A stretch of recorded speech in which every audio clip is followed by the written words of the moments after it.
I see you there. Give me a minute, please. Mister?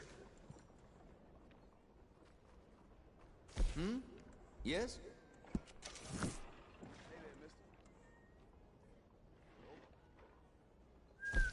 That's quite a song. I hope you learned your lesson. You hadn't paid this, and it'd been the rope for you, I reckon. Yep. Oh, I heard all about that. Thanks, mister. Gather your items, please. The train is on its way.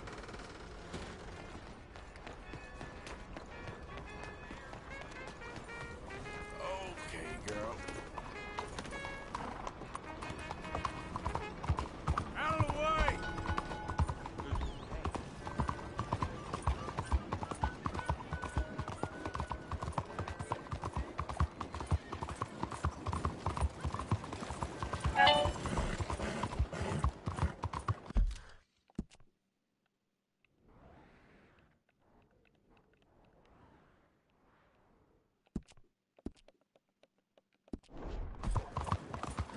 Giddy up! Whoa. Damn it! Are you slow? All aboard! Oh, come on.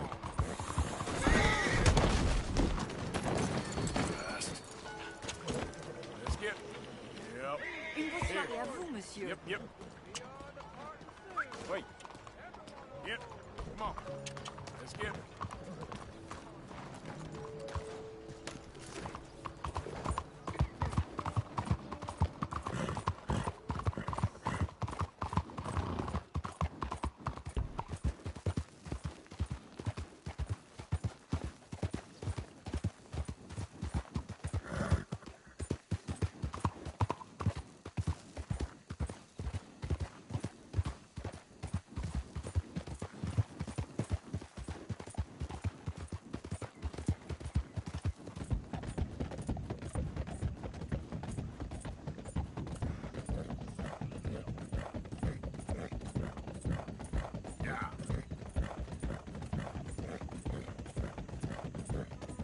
Hey there. You got a moment?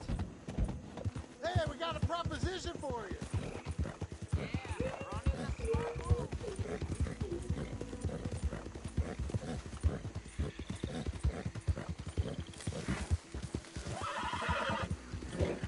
He said, so Wednesday, be there around, Sorry there. like, be there early, so, like, well, the shift starts at 6:50. Yeah. The tour is on Tuesday. The tour is on Tuesday. 10.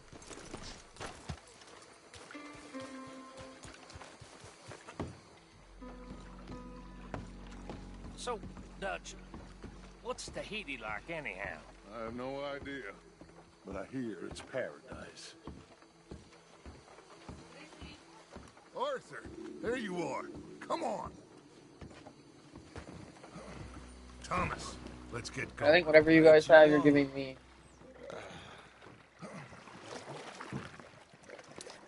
Like, it feels like I have a sore throat.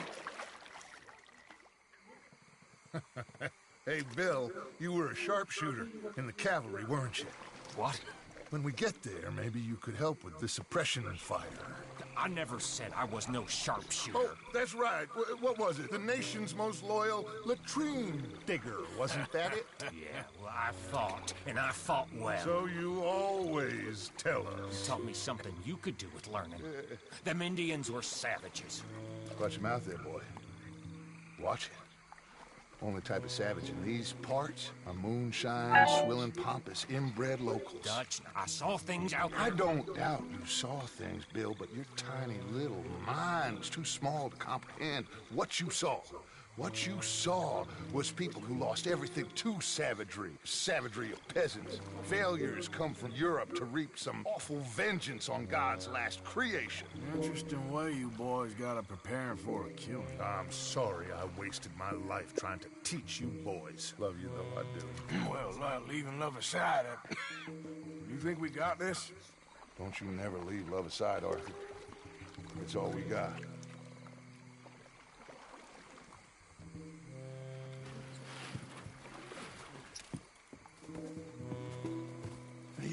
take us up yonder.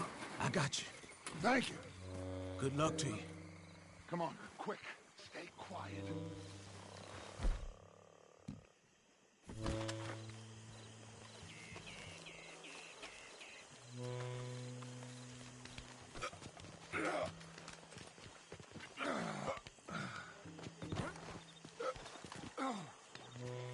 Feels like everything it's like everything's like shrinking. Lenny, Bill, you're with me. Arthur, John, you take the left side. If you see a shot, you take it. Okay? Good luck, gentlemen. Arthur, let's go. Let's go.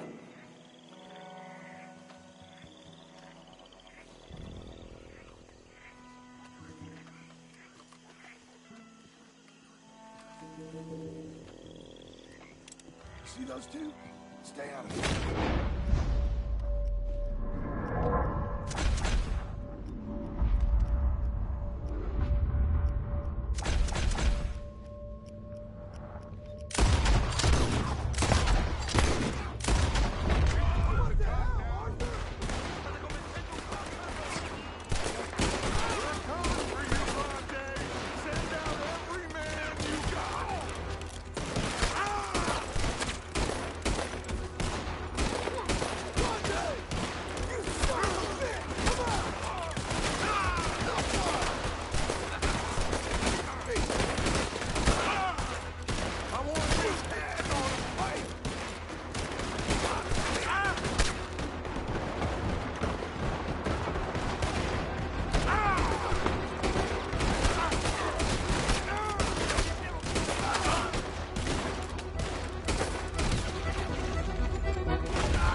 Let's go.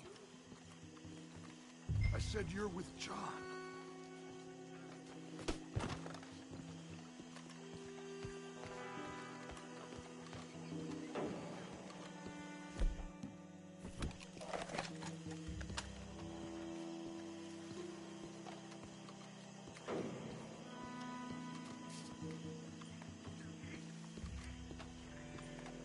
Find some cover.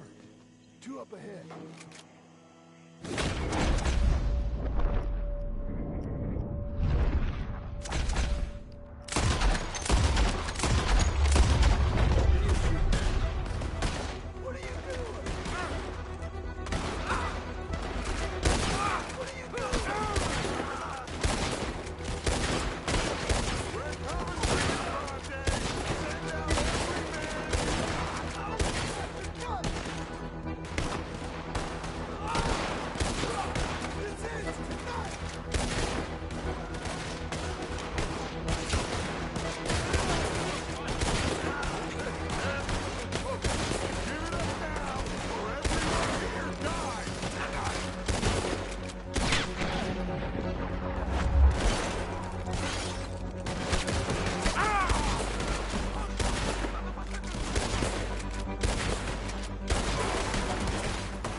Shoot that lock, Arthur.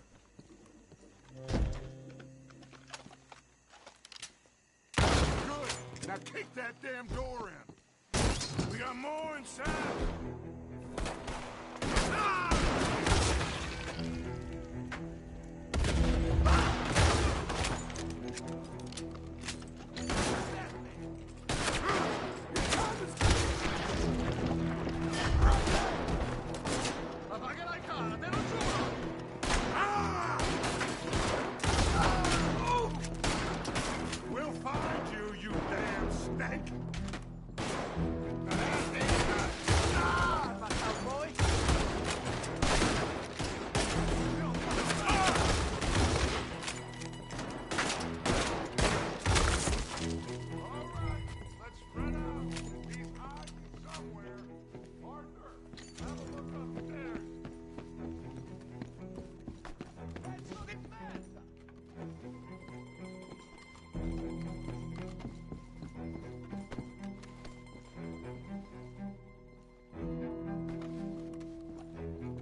that door covered.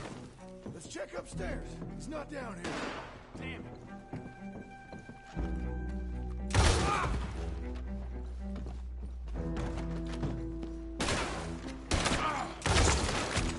No.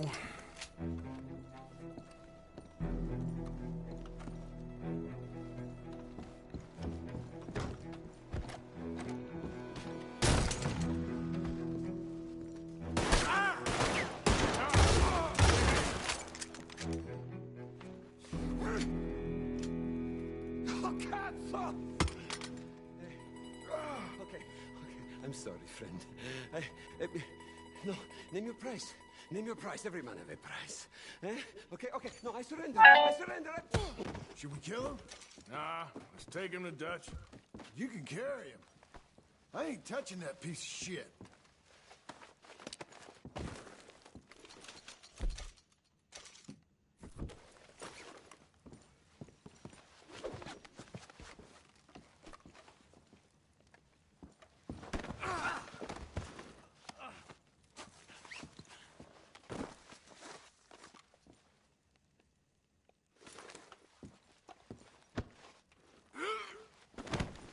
I think Dutch wants to have a little chat, Mr. Bronte.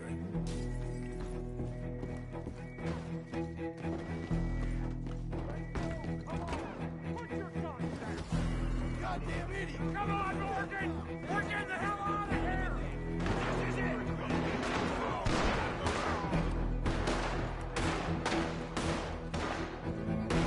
Arthur, get a move on! Hold it right there. That's an order. We're taking a lot of you down!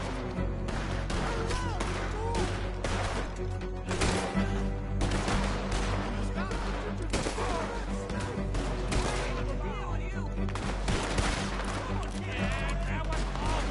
Do that! What's up, little boy? It's my turn now! Stay with me, Arthur! Gun them down! Get out of here! We got what we came for! Look out! You ain't police! You're a bunch of goddamn errand boys!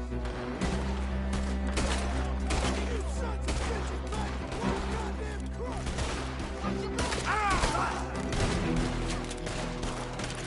Everyone okay? We're nearly there! Come on!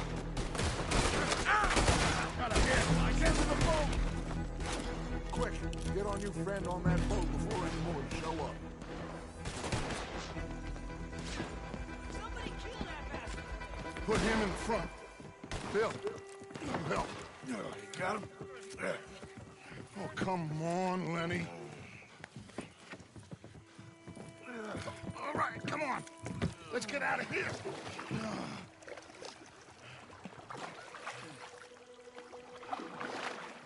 Yep. Oh, hey, big man. We gonna ransom you or what? You're pathetic. Well, I am. Because from where I'm sitting, you're the one deserving of pity, my friend. All your men, all your money, it weren't no match for a bunch of bumpkins. You are nothing. You do nothing. You mean nothing. You stand for nothing. Me, I run a city. And when the law catch up to you, you will die like nothing. I am this country. You are what people are running from. I possess things that you will never understand. You don't even possess your own men. $1,000 to the man who kills him and sets me free. What are you gonna say now? They are even bigger fools than you. No doubt. The law will find you. Already, the dogs are on the way. Oh, yeah. Oh, you're right. You are so right. They are good at smelling filth, huh? So filth has got to be disposed of. Our friends the Pinkertons gonna come and rescue you, you repulsive little maggot.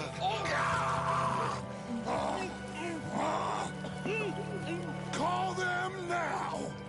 You call them.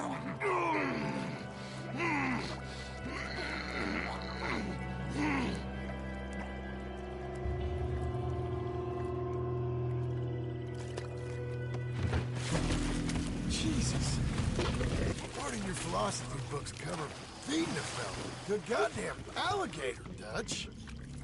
Part that covers weakness. That part. I don't know. Well, I do. It ain't nice. I know it. But it is us or him. I figure it might as well be him.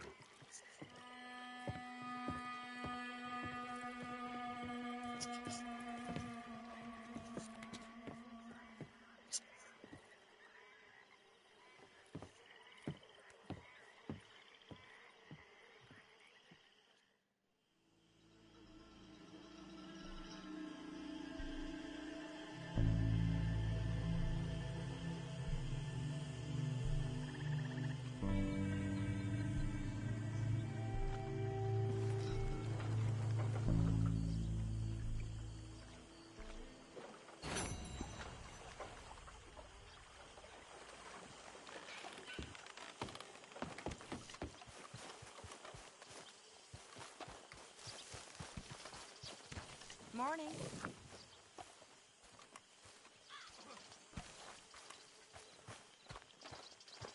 I'm telling you, Dutch, this is the way to do this job. The distraction will buy you all the time you need. Jim? Look, the bank, Karen, Tilly, Abigail, I sent them all. They all say the same thing. There's no more than one armed guard. And the police? It's a city, there are police, but as far as we can tell, the patrols will all be going this way when Abigail and I cause the diversion. That's the opportunity. What do you think, Arthur? I don't see we have a lot of choice. We linger around here, we know we're dead. But the plan? We got a decent bunch. We know how to fight. The city cops don't seem so tough as long as we move fast. I reckon doing it in the day with a distraction. If that's what Jose is saying, it's as good a plan as any. I think I agree. We do it at night. There's the drama of just getting into the bank. Can't do that silently. They'll pick us off far easier. I know. I'm just making sure. Every plan is a good plan if we execute it properly. Every problem we had was because we did not execute properly. Even Blackwater, from my understanding. You're right. Let's rob this bastard. Everyone get some rest. We ride out in the morning. Look smart. Travel light.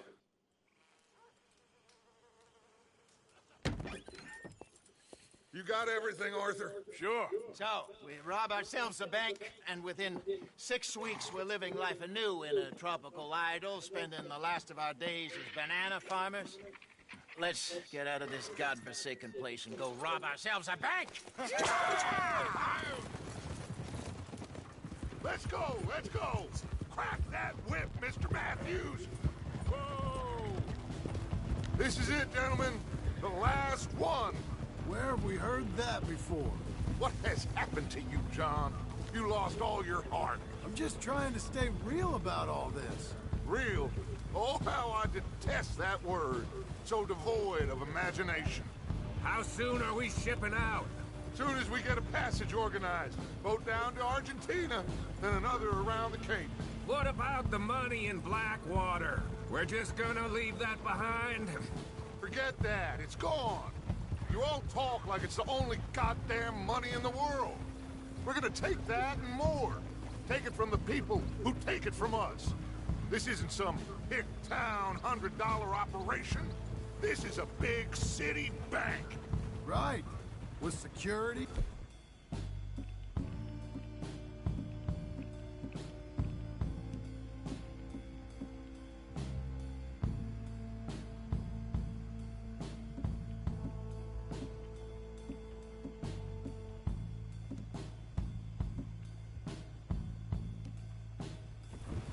Guards, police?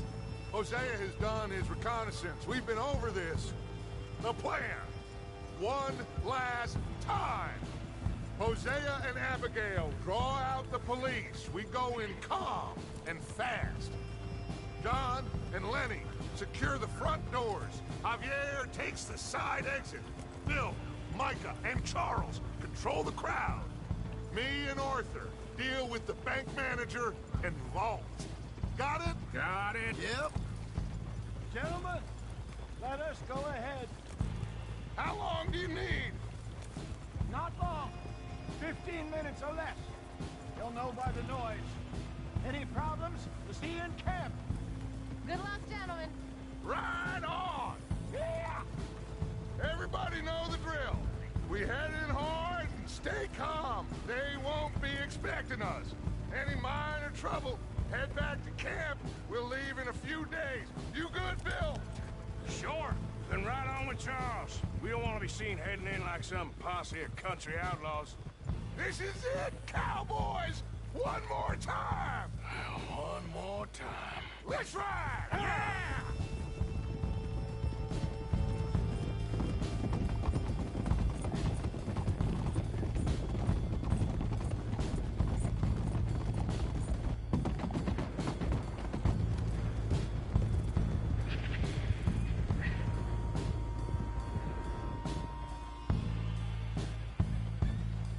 Nice and easy through town now, boys.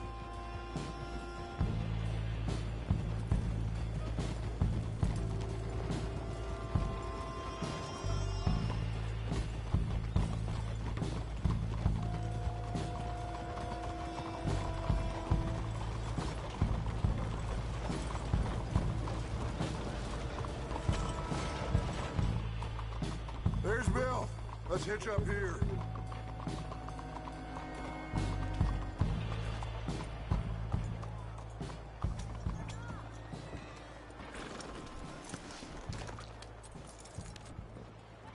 Gentlemen, robbing thieves, it ain't no crime at all. Folk like this, they stole what this country could have been. Stay cool, fellas. Act natural. Wait for Hosea to do his thing. This had better work. Looks like there's law over the other side. Have a modicum of faith, John, will you please? Soon as we get out, load everything onto the wagon here.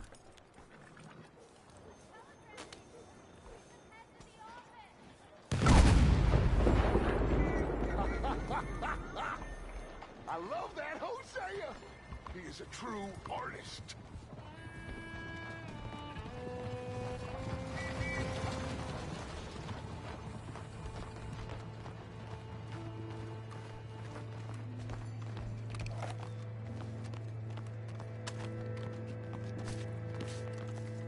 Gentlemen, let's go!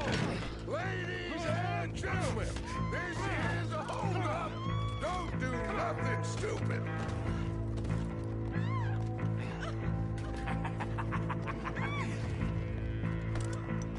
Who do you think you are?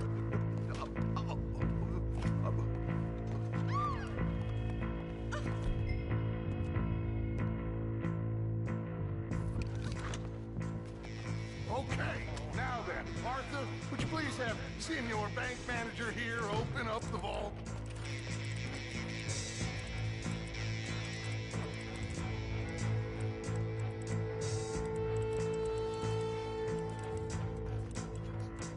Open the vault! Come on!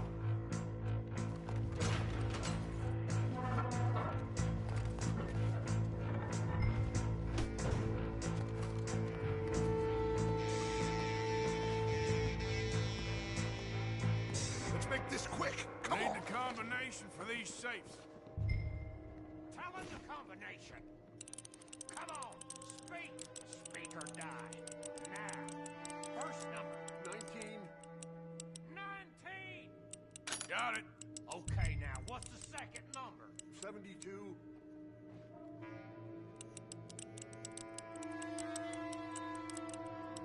72. Okay. All right, should be one more number. Last number. Come on. 54.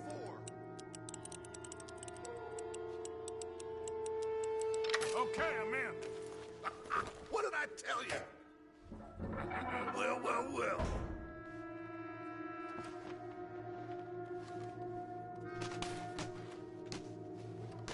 Get out of here. Get trouble. Let's write the law. Come on. Shit. Let's go. Okay. Think we got a problem out here? Come out! It's over! Shit! Abigail! Dutch! Get out here! Get out here now! Someone must have squealed. Never should have gone after Bronte, Dutch. Mr. Milton? Let my friends go! Or folks, they are gonna get shot unnecessarily! Your friend? Why would I do that? Come on, Milton! It's over. No more bargains, no more deals. Mr. Milton, this is America. You can always cut a deal. I've given you enough chances. Come on!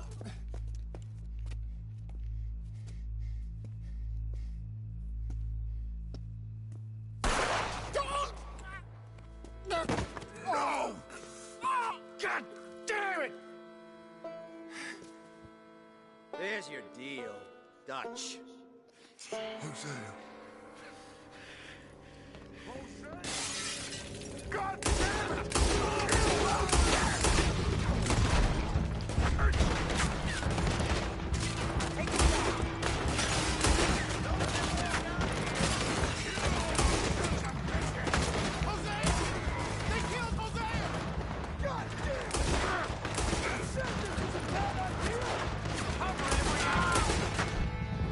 Hold them back!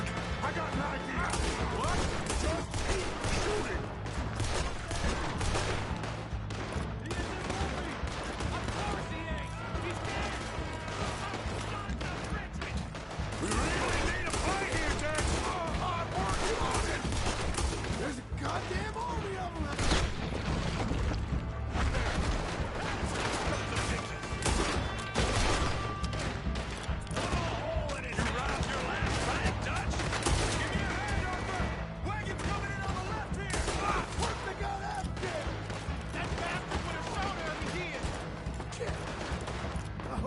Arthur! You alive? Just about! Get over here! Where are they all coming from? Get that ass stupid out of the There's no way that we're getting out that door. Take this and blow a hole through that wall. That is not what I want to hear. Okay.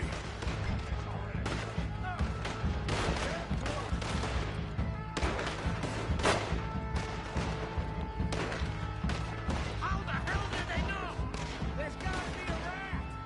You really want to talk about this now? We're getting killed here! Fire in the hole! Everyone back!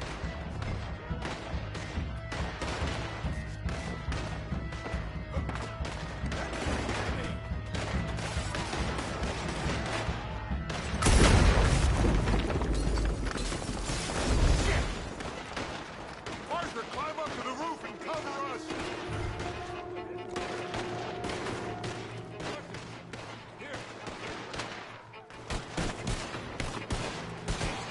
Get up there! I'll cover the rear! Get them out of here! That we will.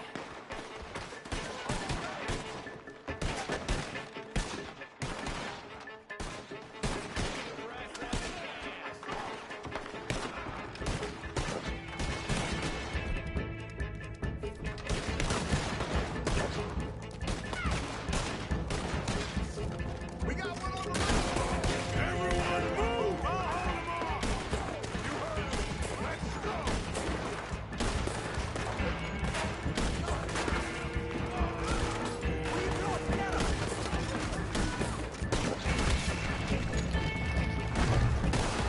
Let's shoot! Drop that! Oh my god! Come on! Where is everybody? What's going on down there? We lost control of the bank. The others are trying to hold him off. Okay.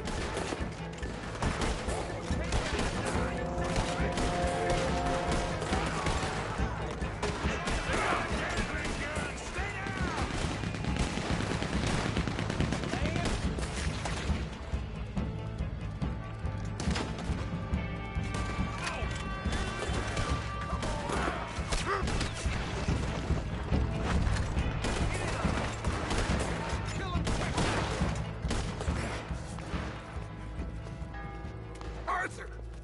We lost John. Killed? Arrested. I couldn't help. Well, we better go. We'll be next. What you think? I reckon me and Lenny try and find a way across the roof, see if you'll cover us. Sure, go on.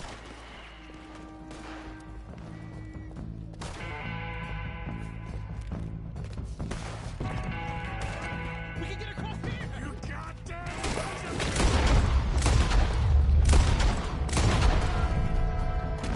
Nurse! You got Lenny? Oh, God damn them! We can't stop now, Arthur, or we're all dead. You see him? I want that bastard dead. They're up there somewhere! Okay, go! Arthur, go!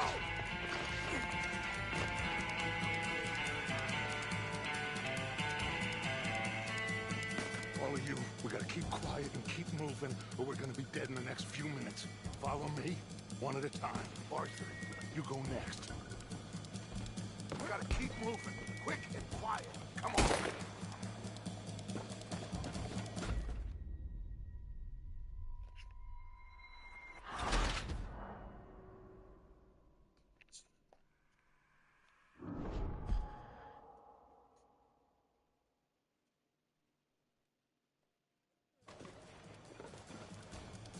All of you, we gotta keep quiet and keep moving, or we're gonna be dead in the next few minutes. Follow me, one at a time. Arthur, you go next. Gotta keep moving, quick and quiet. Come on.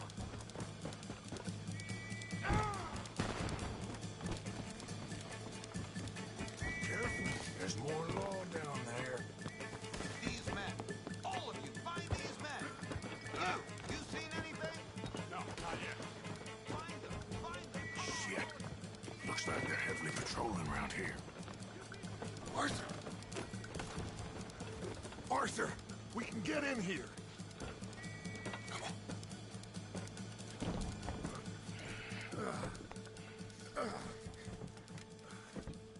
I don't believe it. They knew we were coming. Just like your ferry job in Blackwater. Ain't nothing like that.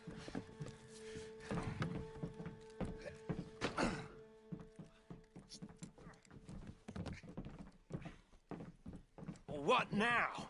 I don't know. I don't. This whole town is filled with cops. Well, how long we gonna stay here? A few hours? We go back to camp, they're gonna get every last one of us. I know they're gonna be watching the roads. I got it. A boat. What you mean? We stay here till nightfall. Then we sneak on down to the docks. We get ourselves out of here. Yeah, where? Any place will do. That's all I got. We leave. We lie low. We come back for the rest in a few weeks. I'm guessing it's that. Or we die out there right now. Exactly. Now, everybody, calm down.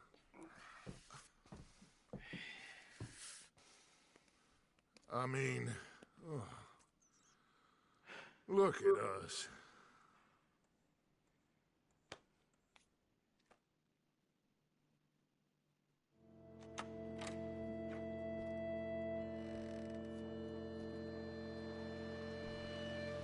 Okay, follow me, and keep your heads down.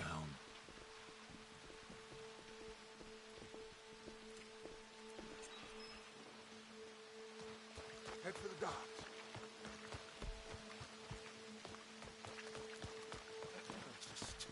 I hear voices. Pinkertons. Everyone stay down. The rats will have to come out of their holes eventually. Should have had them in Blackwater. That won't happen again.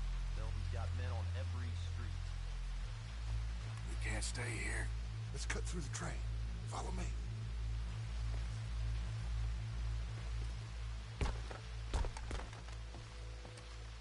Someone's coming. Guard to the left. Stay low.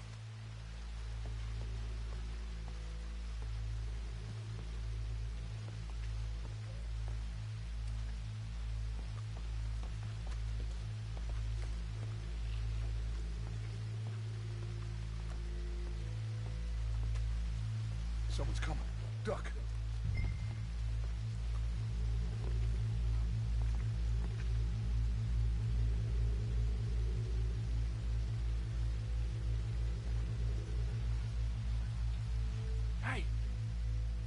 already checked the trains. You did? No more than a quarter hour ago. Are you sure? Sure.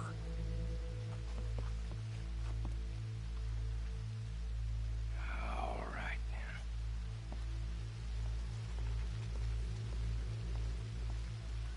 Come on.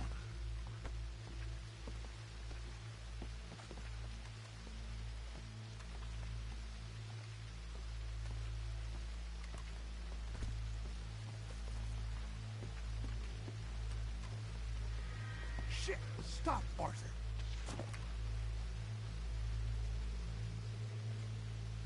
Oh, damn it. We're never gonna get past these fellas. Arthur, head over to the water. See if you can draw them out. Draw them out? How? I don't know. Make a noise. Whistle or something.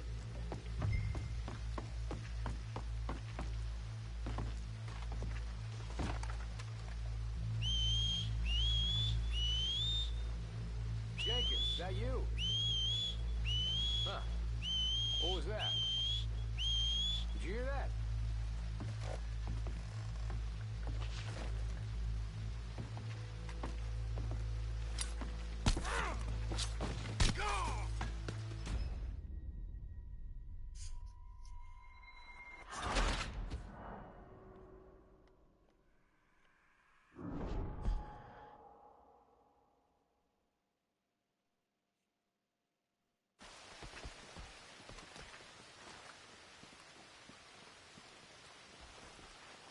Shit! Stop, Arthur!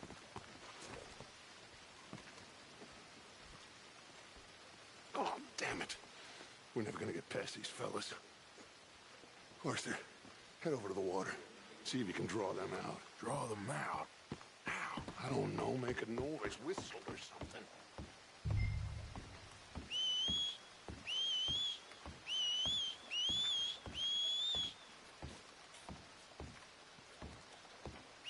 Jenkins, is that you? Did you hear that? Huh. What was that?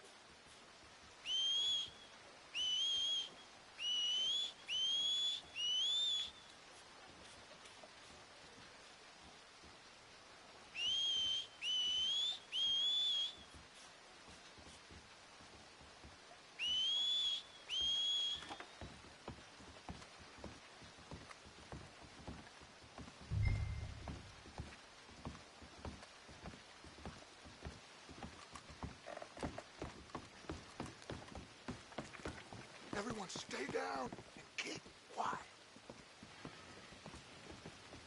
Yeah, Mom.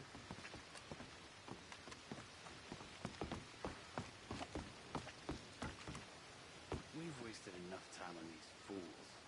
Spencer said. See there? Sure. What you think? I don't know. They're watching for us. Maybe. Maybe not.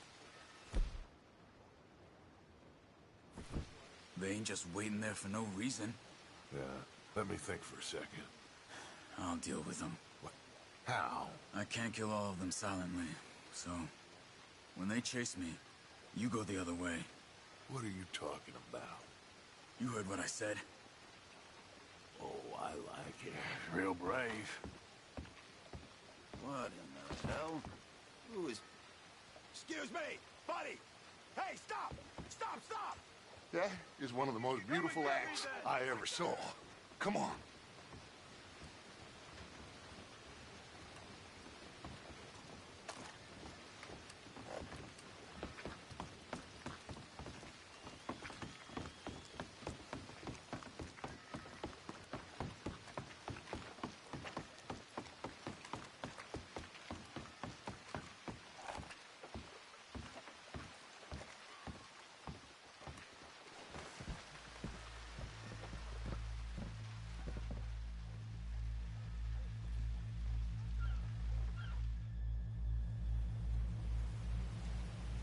What now? Well, at least we got some gold. Sure. This boat ain't going to Tahiti by any chance. I don't know. John, Lenny, Hosea, that wasn't good. I know. So what we gonna do now? Guess I'm gonna introduce myself to the captain. Give him some of this gold to secure his silence, and find out where we're heading. How do I look? Like a shifty, no-good killer on the run from the law. Ain't that the truth? Excuse me, sir. Hey, who are you? Forgive me. A stowaway. Can I see the captain, please? I come in peace.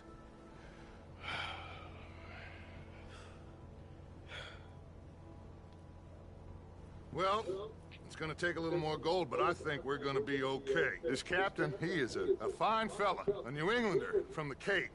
The rest of the ship is Frenchmen. They're heading down to the islands, taking some Pennsylvania coal. Now, apparently, we're gonna be able to slip ashore in northern Cuba in a couple of days. That's so. Apparently.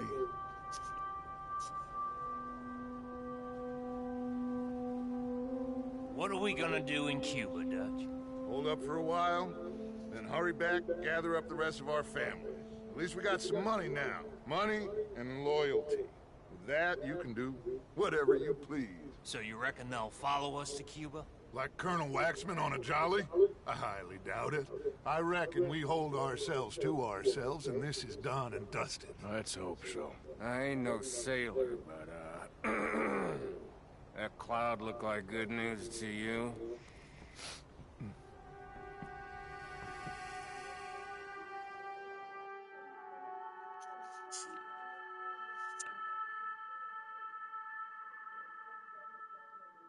Wake up! Everybody! Wake up! Wake up! Come on, Arthur! Wake up! Wake up! Wake up! Wake up! I don't know, but we are getting off of this boat! You come on! Would you get a move on, you sleepy bastard? Please, go ahead. I'll be right behind you.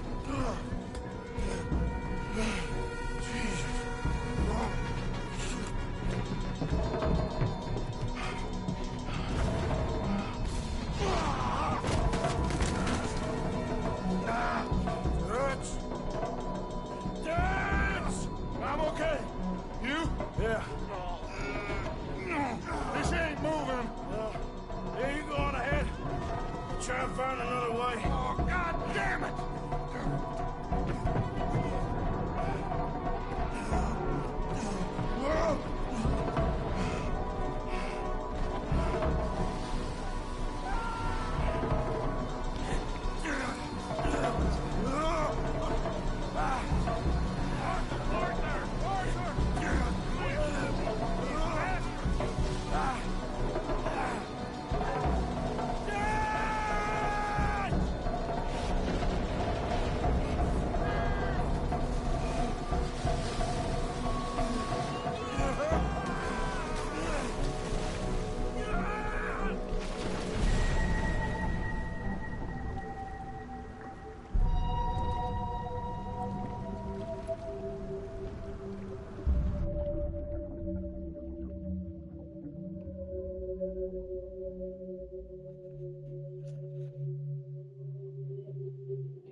obviously, let's start. So, Luke here at the Outdoor Woods YouTube channel, and I'm stranded in the wilderness of Alaska. The last few days I've been solo camping in Alaska's rainforest. I've used float planes, canoes, and my own 2 feet in order to explore remote hot springs. But my plane was supposed to pick me up this morning, and it didn't show up. I'm not sure how I'm going to get home. But one thing's for sure, it's going to be an interesting video.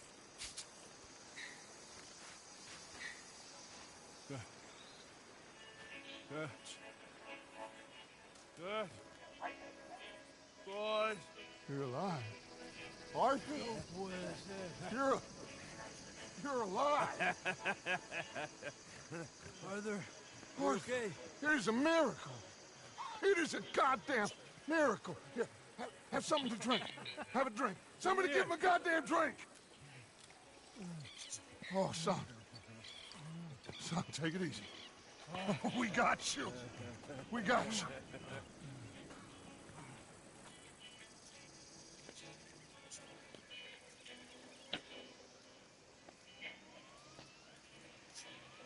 So, where the hell are we? We are on the island of Guam. Javier asked the local. It's a old sugar plantation island. Second island east of Cuba. Is it anywhere near Australia or Tahiti? It's on the way, I guess. So, what next? I don't know. Well, next I guess we're gonna get shot. encadenen a estos hombres. Gentlemen, this is quite a welcome. Who are you? Senor, por favor, we are no one. What's your name? Aiden O'Malley. Is that so? What are you doing, Mr. O'Malley? Surviving. We were lost at sea. In the storm. Is that so? No, I'm in the habit of looking like this. Is all of this really necessary? We got enough troubles around here right now, Mr. O'Malley, without taking a chance on a bunch of vagabonds. Behave yourselves and no harm will befall you. Vamos! Vamos! Vámonos! Muévanse! Look at the size of this lawn. That means move! You got a long walk ahead of you.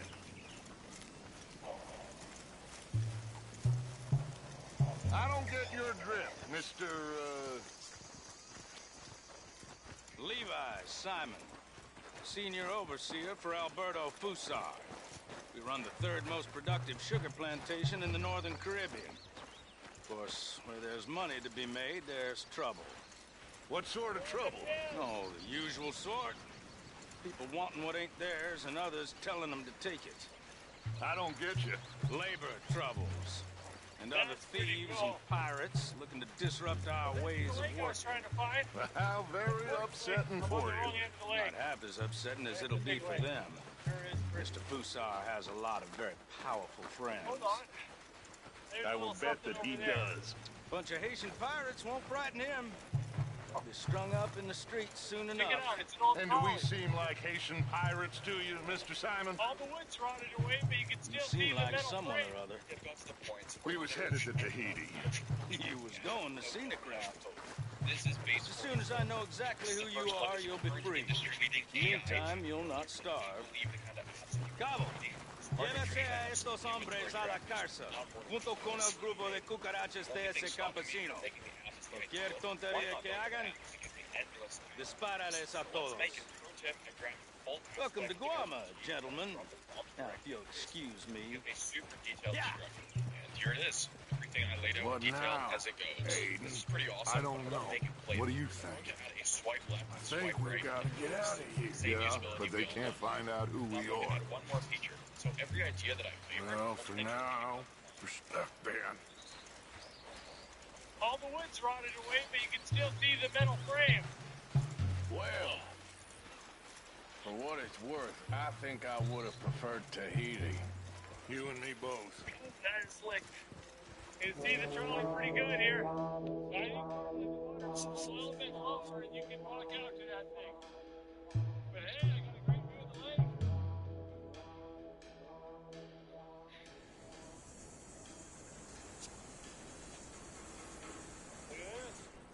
these people?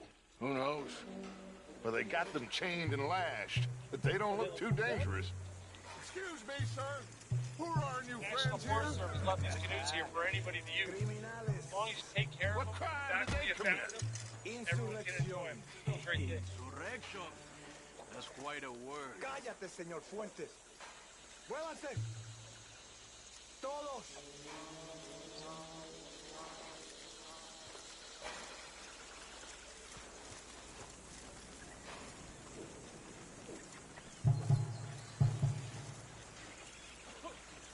Hey there.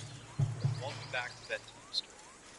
I know many of you listen to these videos as you fall asleep, so before you settle in, I'd really love to hear what you begin to. And if these stories have been keeping you company at night, leaving a like and subscribing, now, relax, cozy, slow breath, and listen to story.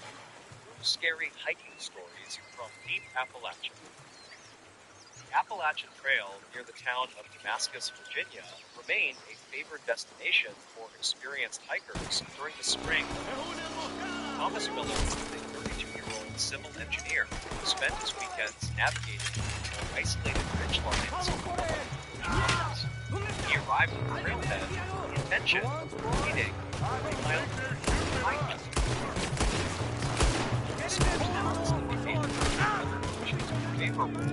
Thomas first set out. The initial stage followed a well-marked path lying steadily This canopy in this region of the Southern Mountains is known for its ability to block out all sunlight even during the hours.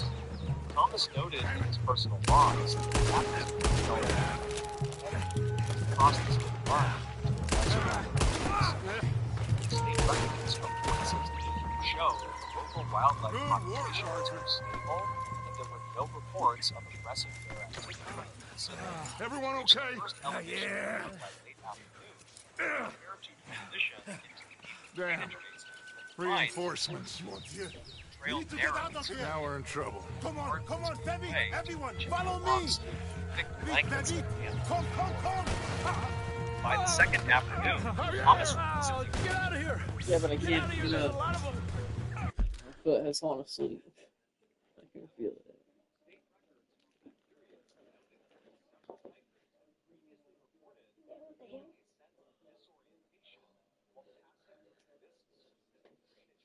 It tingly.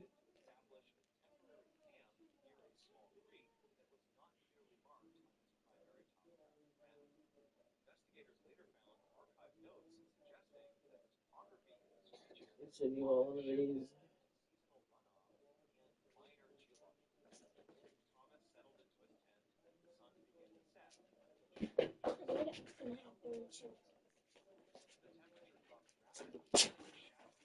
You're stupid.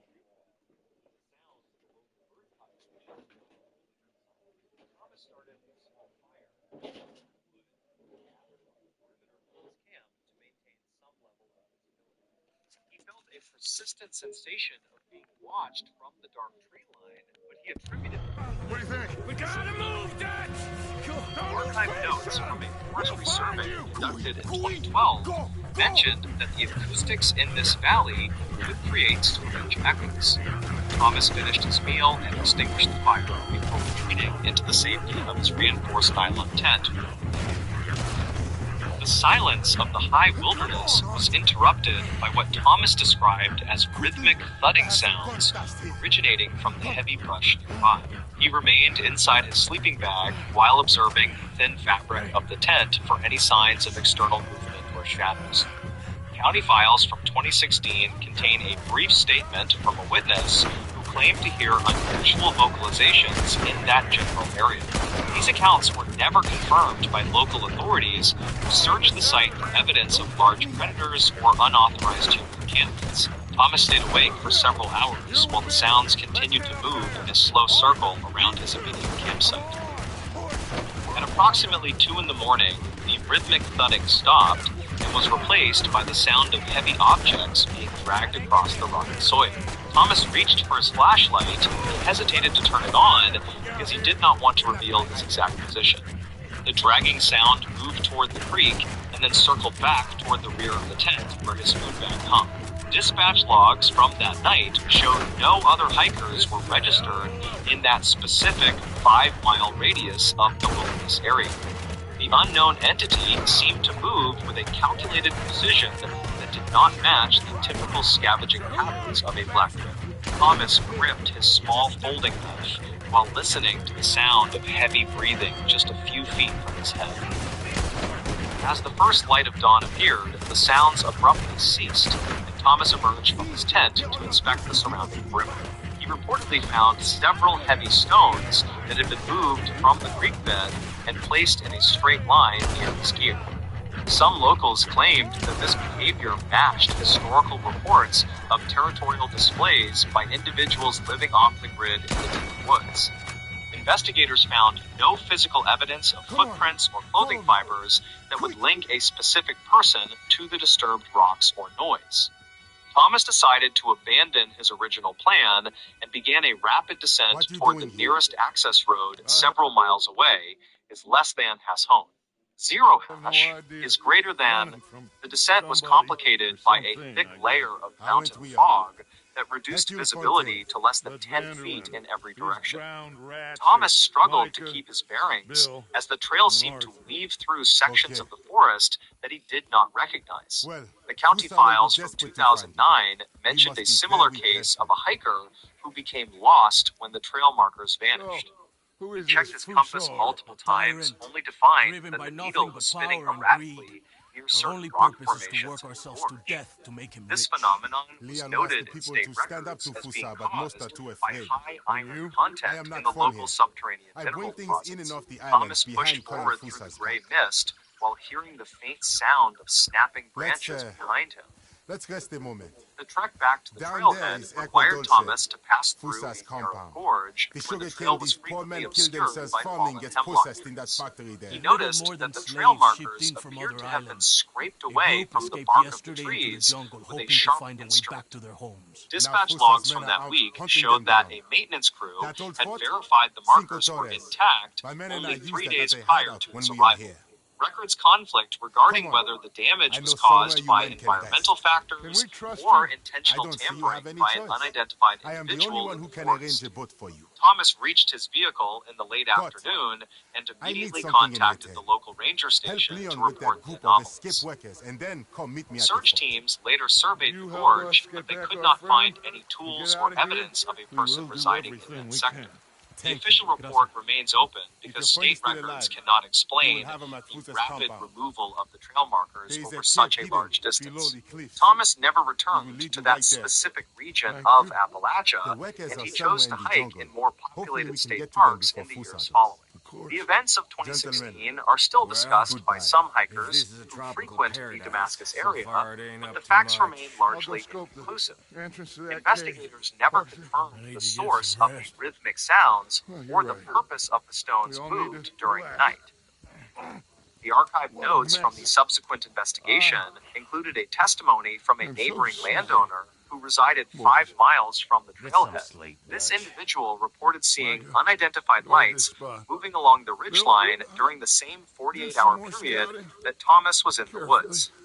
County files from 2016 do not include any record of authorized search and rescue operations or aerial surveys that would account for the lights. Forensic analysts examined the stones found at the campsite and determined they were sourced from a geological layer located much deeper in the creek bed. This suggested that whoever moved the stones possessed significant physical strength or spent several hours working in total darkness.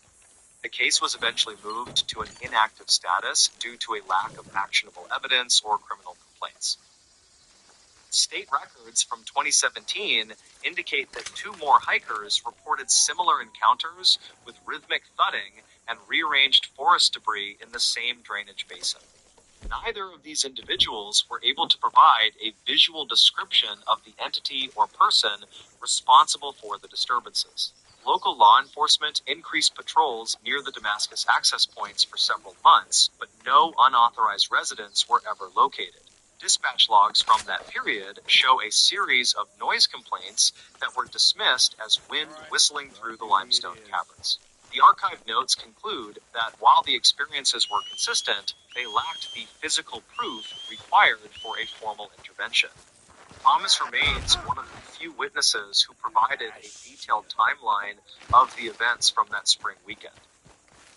Investigators later reviewed old county file from 2009, which detailed a missing persons case in the same northern sector of the trail.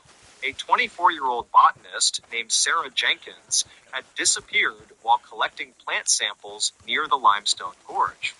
Search and rescue logs from that year indicated that her camp was found completely undisturbed, with all of her gear intact and functional. The only anomaly noted in the state records was a collection of river stones arranged in a geometric pattern inside her tent. Canine units were unable to pick up a scent trail, and the case was eventually labeled as a cold file due to a total lack of physical leads. Thomas noted that the arrangement of stones he found bore a striking resemblance to the descriptions in the archive notes from 2009. Reported sightings of a tall, gaunt figure in the periphery of the woods began to surface in local community forums shortly after the incident with Thomas. These accounts remained largely anecdotal, as no photographic evidence was ever produced to support the claims of the residents. Dispatch logs from 2018 mentioned a series of unexplained thefts from local homesteads involving only heavy iron tools and basic survival supplies. Investigators searched the higher elevations for any signs of a primitive shelter, but the terrain proved too treacherous for a sustained ground operation. Some locals claimed that an individual had been living in the deep caverns beneath the gorge for several decades without detection. These theories were never confirmed by geological surveys, which indicated the cavern systems were mostly inaccessible to human beings. By the winter of 2019, the region was hit by a record-breaking snowstorm that effectively sealed off the Damascus trailhead for several weeks. When the snow melted, local rangers found that a significant portion of the old-growth forest had been marked with the same deep scrapings Thomas reported. County files documented that the scrapings reached heights of nearly 10 feet on some of the larger oak trees in the gorge. This data conflicted with the theory of a typical human vandal, as no ladders or climbing equipment were found in the vicinity. Archive notes from the forestry department suggested that the marks could have been caused by falling ice or wind-blown debris during the intense storm. However, the precision of the marks led many to believe that the cause was intentional and directed toward the existing trail infrastructure. The case remains a point of contention among local historians and wilderness enthusiasts who frequent the southern Appalachian Range. State records continue to list the area as a high caution zone for solo hikers due to the persistent history of unexplained mechanical failures and navigational errors. Thomas Miller eventually moved to the Pacific Northwest, where he continued his engineering career, but he reportedly stopped hiking in deep wilderness entirely. He maintained that the sounds he heard in 2016 were not those of a person or an animal he could identify. The mystery of the Damascus Gorge continues to produce occasional reports of rhythmic thudding and rearranged stones to this day. Investigators never confirmed a suspect, and the woods remain as silent and observational as they were during that spring weekend in 2016. In this new story, true scary February snowstorm horror stories that still haunt survivors. In February 2012, 28-year-old park ranger Elias Thorne navigated the dense tree line of the Cascade Mountains alone. He was stationed at a rhythmic field later. He spent the evening reinforcing the heavy wooden shutters against the mounting heavy snow. Some locals claimed that this specific region was prone to strange acoustic anomalies during high-altitude pressure drops in winter. Records conflict regarding whether Elias was alone or if a secondary traveler had sought shelter at the station area. The county file from 2012 describes a series of heavy, rhythmic thuds against the reinforced front door that night. When the primary generator failed, Elias had to rely on a small kerosene lamp to maintain visibility inside the freezing room. He reportedly saw a figure standing motionless in the middle of the clearing through a small gap in the shutters. Dispatch logs show that no other rangers were within 50 miles of his location due to the extreme road conditions.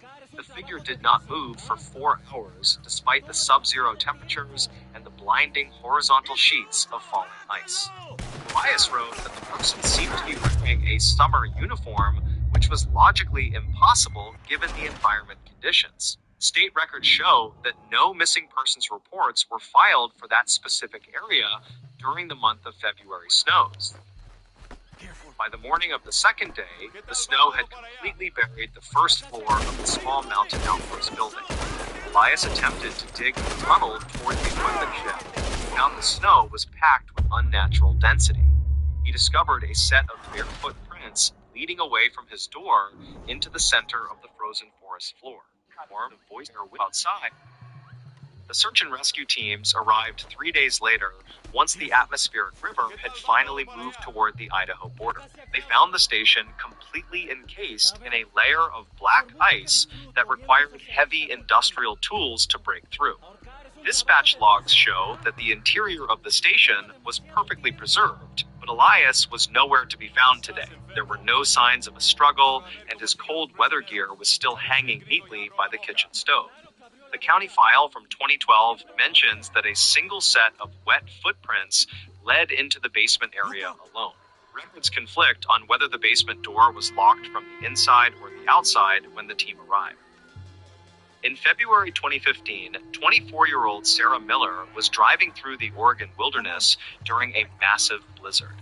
She was a freelance journalist traveling to a small town to document the effects of the prolonged drought on locals. According to state records, Sarah was reported missing by her editor after she failed to check in from her hotel. Dispatch logs indicate that her vehicle was found abandoned on a Forest Service road that was not on any map. The car was running, and the heater was set to the highest possible temperature setting despite the empty driver's seat. Investigators never confirmed why she would leave a warm vehicle to walk into a blizzard without a heavy coat. The digital images on the camera showed a series of blurred shapes moving through the trees during the heavy snowfall. Some locals claimed that the shapes resembled tall, thin figures with elongated limbs that did not match any local wildlife. Archived notes from the investigation describe a strange humming sound that was captured on the final video file found later. Records conflict regarding the presence of footprints around the car because the wind had scoured the ground to the dirt. Sarah reportedly left a voicemail for her mother that consisted entirely of rhythmic tapping sounds in a specific sequence pattern.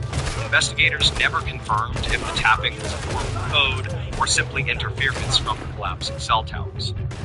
A local hunter found a red scarf snagged on a branch near the summit of a peak called the Devil's Backbone. The county file from 2015 confirms that the scarf belonged to Sarah and was stained with strange gray ash. Some locals claimed that the area was a site of frequent magnetic disturbances that caused compasses to spin wildly today. Investigators never confirmed if Sarah had become disoriented by the whiteout conditions or if she was following a path. Archive notes mention that the search dogs refused to enter the dense thicket where the scarf was located that afternoon. State records show that the search was called off after 12 days due to another incoming storm system arriving. In February 2019, a group of 3 college students went missing while camping in the remote Appalachian Mountains area. They were 21-year-old Mark, 20-year-old Chloe, and 22-year-old David studying local geology. According to state records, they had collect rock samples from a specific limestone cave system. Dispatch logs show that their last communication was a text message sent to a friend at midnight on Friday night. The message reportedly contained only a single word, which was the name of a town that no longer existed today. Investigators never confirmed how the students reached the deep interior of the forest, given the deep snowdrifts present. Inside the tent, Investigators found 3 sets of sleeping bags that had been arranged in a perfect triangle formation type.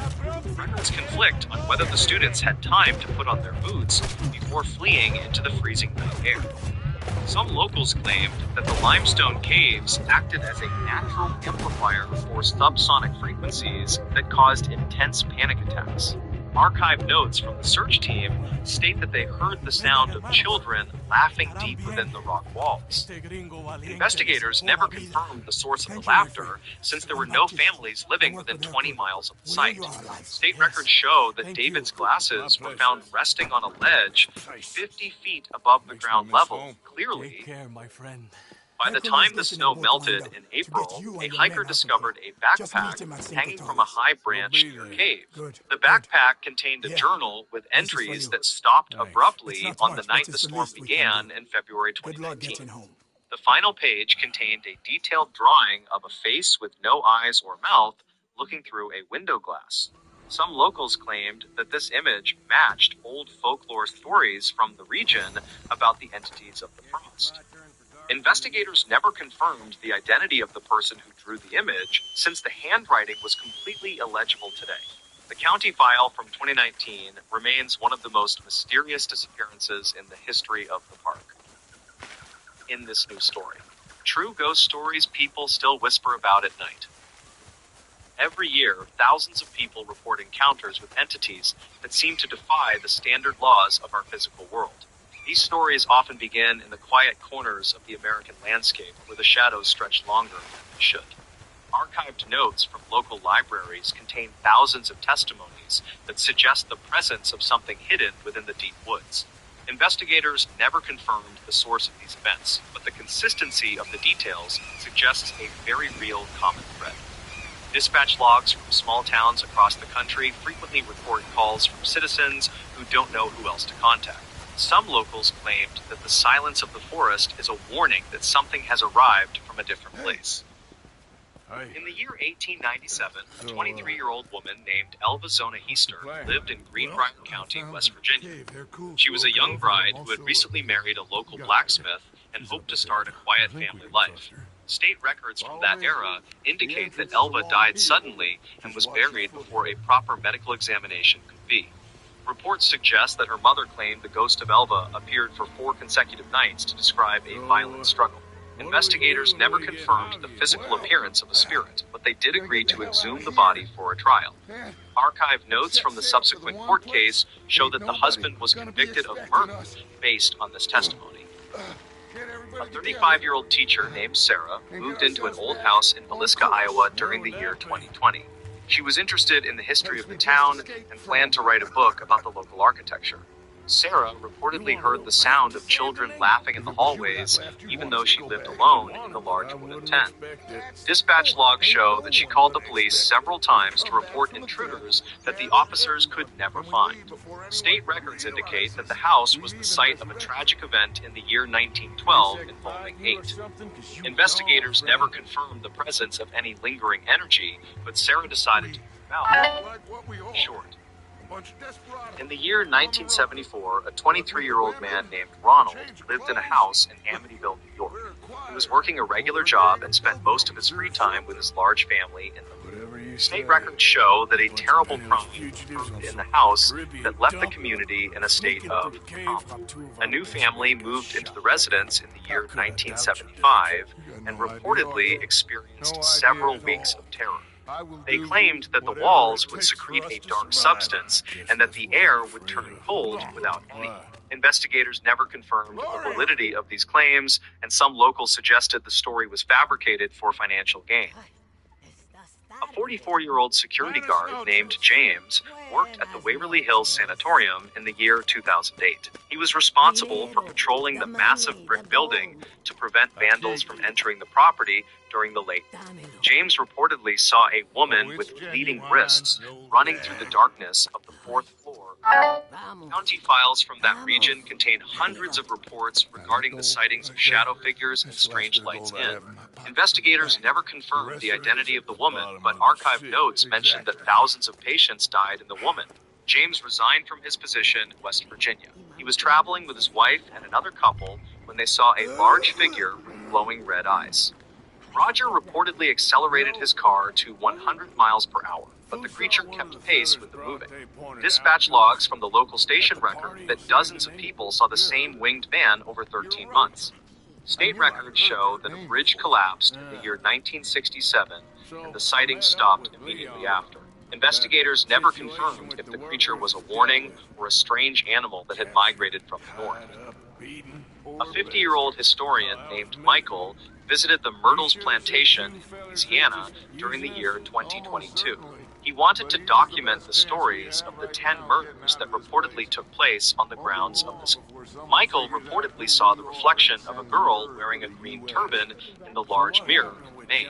State records do not support the claim of 10 murders, but they do confirm that several people died of plantation. Describe a slave named Chloe who was reportedly responsible for a poisoning in the. Investigators never confirmed the presence of a ghost, but visitors continue to report feelings of being pushed by invisible.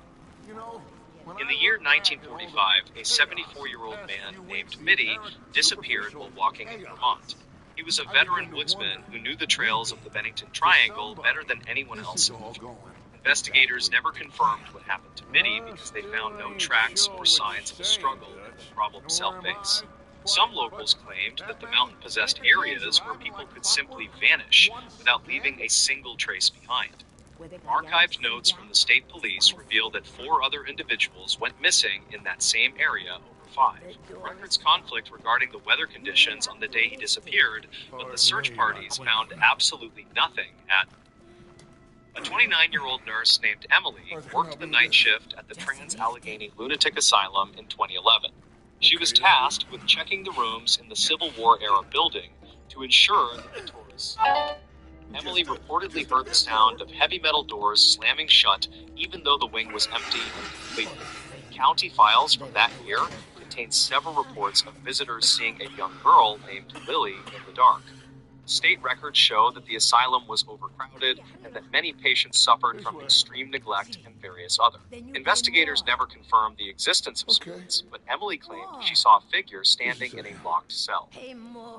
In the year 1977, a 17-year-old student named Bill was driving through Dover, Massachusetts late.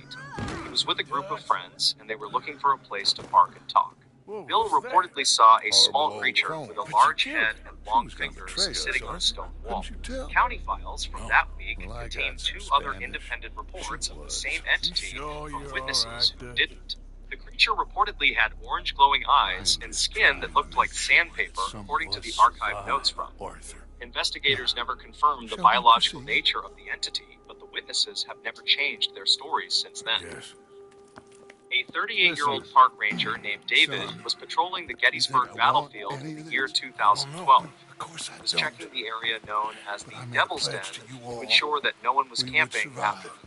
David reportedly saw a group of men dressed in gray uniforms walking through the morning fog without making any. Dispatch logs show that many visitors have reported hearing the sounds of cannons and muskets firing in the empty.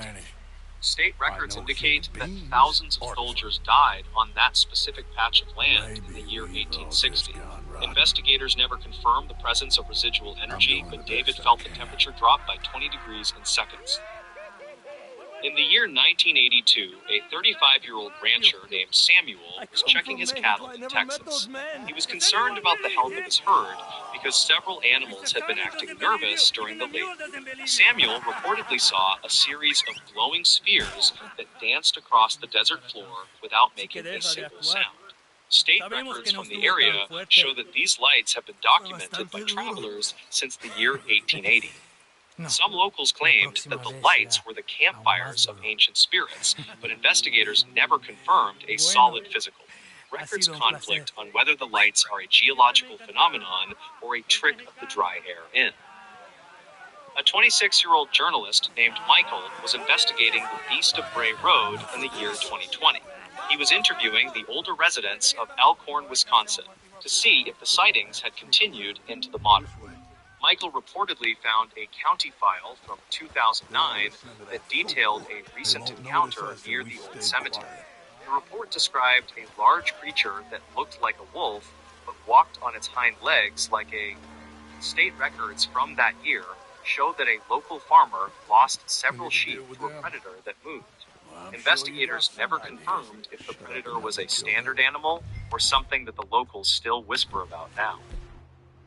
In the year 1913, a 38-year-old night watchman named James was guarding a coal mine. He was responsible for the safety of the equipment and the security of the main entrance to the mine. James reportedly saw a large winged beast that emitted a strong odor of sulfur and possessed a glowing.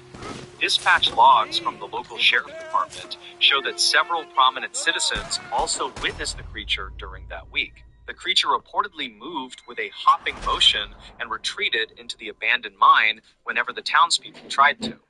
State records show that the mine was eventually sealed with heavy concrete, but the stories of the creature persist. A 22-year-old woman named Kathleen was walking near the woods in Flatwoods, West Virginia in 1950. She was with her 2 sons and a neighbor, and they were looking for a meteor that fell. Kathleen reportedly saw a 10-foot-tall entity with a red face and a green body standing inside. Dispatch logs from that night record that the group arrived at the sheriff's office in a state of... State records show that a search was conducted, but the investigators only found a strange smell. Where's your kid? Some locals claimed it was a bear. Where's that one Witnesses kid? insisted the creature was wearing a dark and metallic. Jair? In the year He's 1955, at school? a 40-year-old farmer named Elmer was at his home. He was hosting a dinner for his family when they noticed a strange silver glow coming from the fields. Elmer reportedly saw several small gray figures with large ears and glowing eyes approaching the porch of his. Dispatch logs indicate that the family engaged in a long standoff with the creatures using their own personal hunting. Investigators never confirmed the presence of any intruders, but they did find several bullet holes in the walls. Records conflict on whether the creatures were real or if the family had experienced a collective hallucination that night. A 31-year-old librarian named Jennifer visited the Lemp Mansion in St. Louis during the year 2013. She was researching the history of the family and wanted to see the building where they lived, and Jennifer reportedly felt a hand touch her shoulder while she was standing in the empty dining room of the estate. Records confirmed that 4 members of the Lemp family committed suicide within the walls of the large stone. Archived notes from the current staff mention that the attic is the site of most of the unusual. Investigators never confirmed the presence of spirits, but Jennifer saw a glass move across a table without being touched. In the year 1994, a 52-year-old researcher named Terry bought a ranch in Utah. He wanted to raise high-quality cattle, but he soon discovered that the land was home to strange events. Terry reportedly saw large metallic objects in the sky and creatures that would disappear when he tried to approach. County files from that period contain hundreds of pages of testimony from neighbors who witnessed the same unusual activities.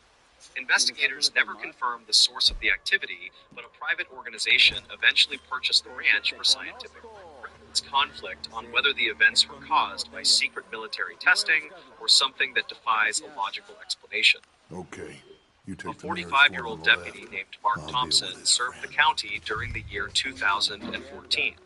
His primary duty involved patrolling the back roads to ensure the safety of the residents living in the back roads.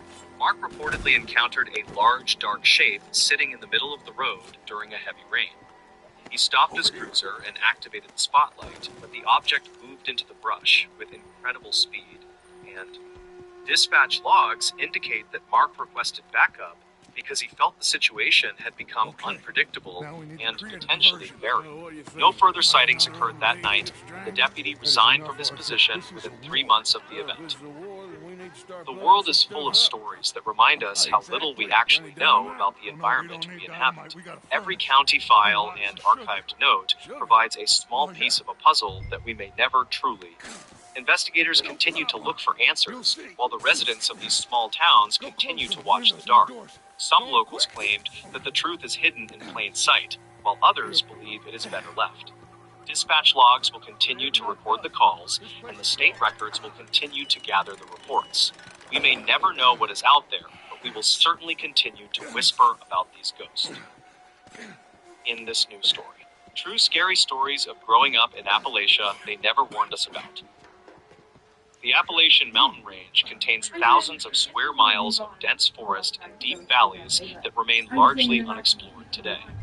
Many residents of these isolated communities prefer to avoid the high ridges and deep hollows when the sun goes down. Jacob Miller was a 25-year-old surveyor who graduated from a technical college in the year 2012. He accepted a contract to map the boundaries of a large timber property located in the heart of Logan County. His objective involved placing physical markers every 50 feet to define the limits of a future logging operation site. State records from 2015 indicate that the project was part of a larger economic development plan for the region. The valley known as Black Hollow earned its name because the steep mountain walls block the light for most day. Archived notes from the 1920s describe the area as a place where the air remains cold even in July. Jacob drove his heavy truck through several small towns where the locals watched him with a sense of quiet suspicion. He reached the end of a gravel road and parked his vehicle near a rusted gate that was locked shut. Reportedly, the local utility companies refused to service the hollow due to the frequent equipment failures and the rough terrain. Jacob checked his radio and noted that he was already losing the signal from the nearest tower in the city. State records mentioned that the last official residence in the hollow was a small homestead that burned in 1970. Dispatch logs from that year reported a series of strange sightings by the fire crews who responded to the scene. Investigators never confirmed the cause of the fire, and the county file from 2009 noted the case closed. Some locals claimed that the fire was set intentionally to drive out a family that refused to sell their land. Records conflict regarding the names of the victims, but the stories of the tragedy persisted in the local folklore area. Jacob ignored the local legends and focused on the technical requirements of the surveying job he needed to finish today. The hike into the center of the hollow took over 2 hours because the undergrowth was thick with thorny vines.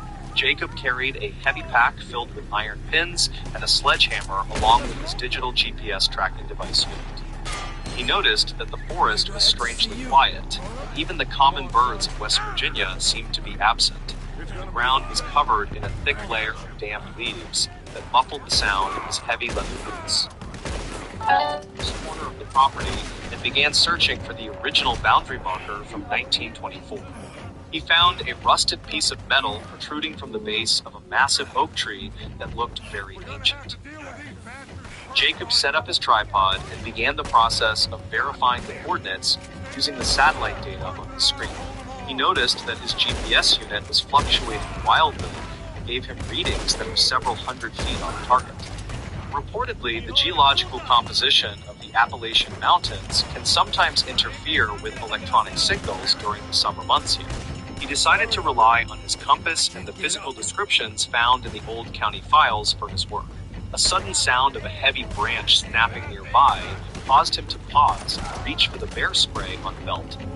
He scanned the trees but saw nothing except for the swaying leaves and the shifting shadows of the deep forest. As he moved deeper into the hollow, he stumbled upon the remains of a log structure hidden behind some brush. The cabin was built in the style of the early 1900s with a stone chimney that was mostly collapsed. Archived notes from the Historical Society suggested that this was the site of a failed mining office from 2011. Jacob walked toward the open doorway and saw that the interior was filled with rotted furniture and old rusted cans. He saw a series of strange markings carved into the wooden doorframe that looked like a tally of days. Some locals claimed that a hermit lived in this cabin until his disappearance in the winter of 24. He stepped inside the cabin to escape a sudden downpour of rain that began to fall from the gray sky. The air inside smelled of damp earth and cold smoke, which felt very oppressive in the small, cramped space.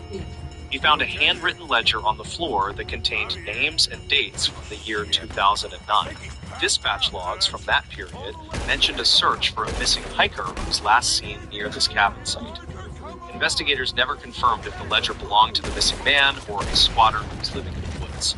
Jacob took a photo of the ledger and prepared to leave as the rain began to taper off outside now. A low humming sound began to vibrate through the walls of the cabin and caused Jacob to feel very nauseous.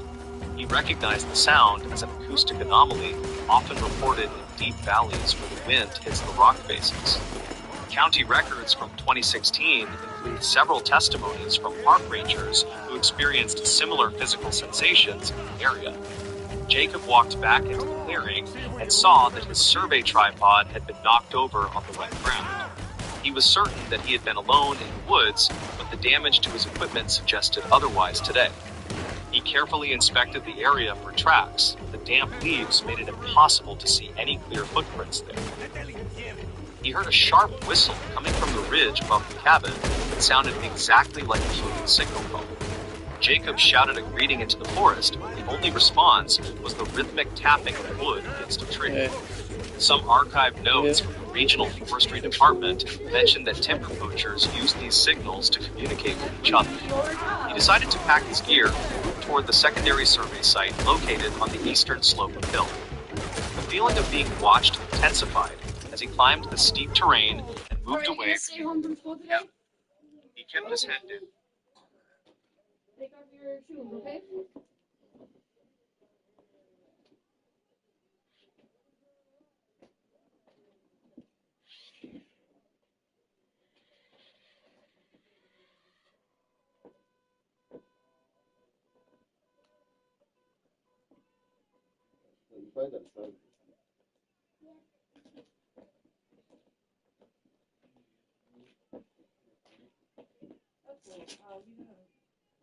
Stuff over there and some whole bunch of snacks, and we got a couple. I got like 2 of these, but not the same one. Under the bed. Yeah, maybe we could charge it, okay?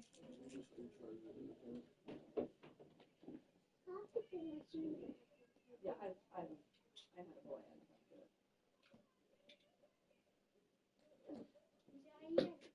How the shoes fit? I was gonna say that. Yeah, it's a decent. You can feel the toes. Yeah, you got like, that much space. Look at you guys are matching. Yeah. What's Bailey's shoes? She's trying to show you. Look at. Yeah, all of them. You have all of them same ones, huh? Yeah. I put yourself down the floor, dude.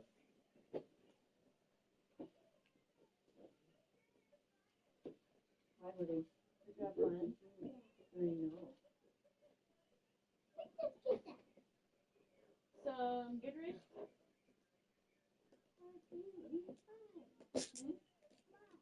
You didn't eat with Dad? No. We're almost there. See? Cereal's good. That's cereal. Yeah, she texted me. She said, you know, when we do it again in like 3 weeks, then she'll be able to do it all.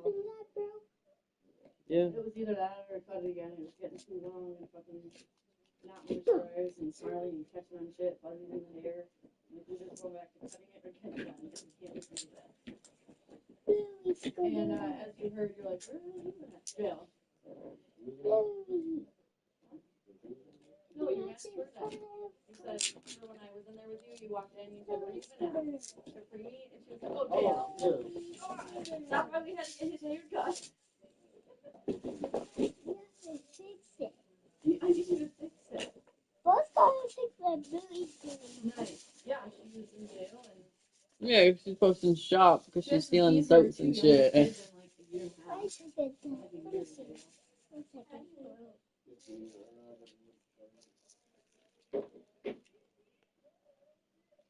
Did you do like a video call with you and her? I kind of just gave up the whole version. Whatever. There's only so much I can do. I tried. You know what I mean? You can't force someone to do something they already did. I mean, I offered you this weekend to bring him to her. That's cool. Not what you have to eat when I ask you. Thank you, bro. Not what you have to eat when I ask you for fucking food.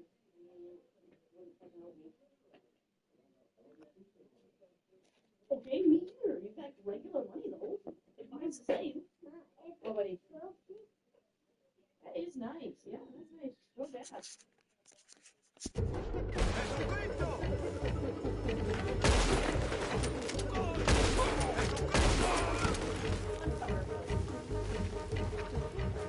He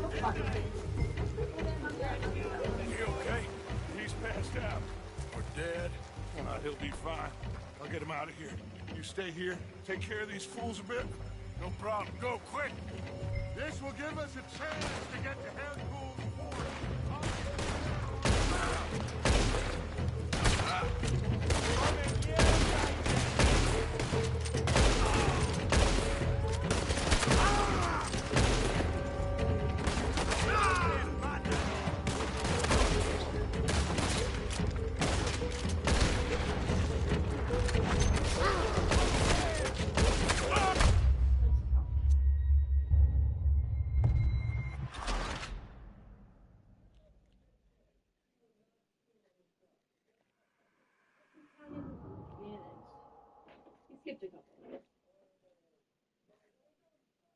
This will give us a chance to get to Hercule's fort. I'll meet you there.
All right. Now, we did what you asked. It's like I said. Fusa knows who you are and knows the price on your head. It's a big problem. I see. But if we can silence him, then I can help you escape before anyone has time to get here from America. That way, we all get what we want. We want to get the boat you promised us. And you will. But you have found yourself in the middle of a war, my friend. Fuso has called in the Navy from Cuba. There's no way a boat could leave right now. S'il vous plaît! Vite! Vite! Come. Follow me. Like Darius is like they could do phone calls and stuff, but as far as her taking him,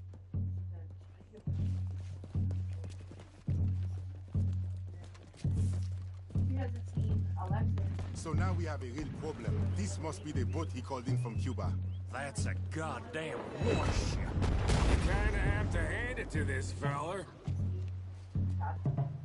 So I guess great mind. Back. So what now? We fight or we win. Any of you boys feel like running? So what do we do? I will go get the cannon ready. Okay, let's get to it. Shoot them men! Shoot them! Travelers on the beach! I see. There's more coming down the right side of the beach! Let's prepare the welcoming party. Why the hell are we doing this? This ain't our fight. Do you want to get off this island or not? He's using us. Just shoot, Micah! Arthur, Bill, Micah, hold them! Ooh, they're cool! Put that cannon into position. I'll get the ammunition.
Damn! There's a whole lot more of them turning up. This don't look good, fellas.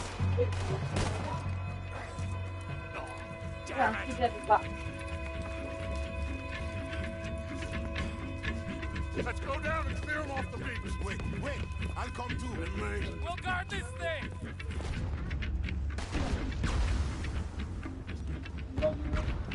Grab that shotgun out there. There's a lot of guns out there. So, what do we do? I say we push forward, because if we don't, we're gonna die here and now. Okay, then. Follow me? This is kind of fun.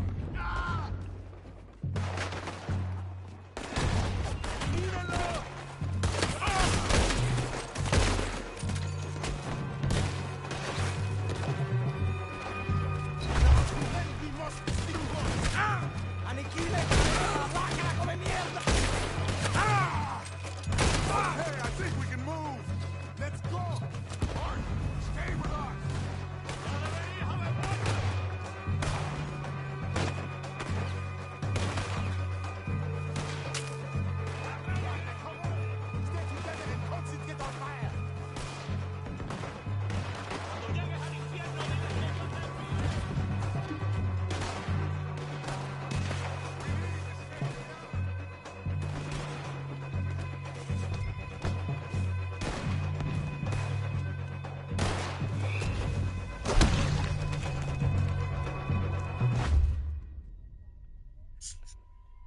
No.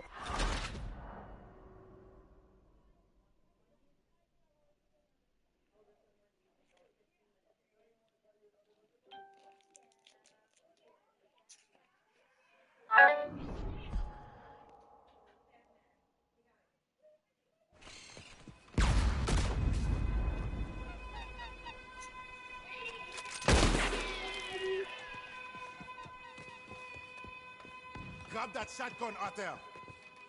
Glad you could join us. Better late than never. I say we push forward, because if we don't, we're gonna die here and now. Okay, then. Follow me?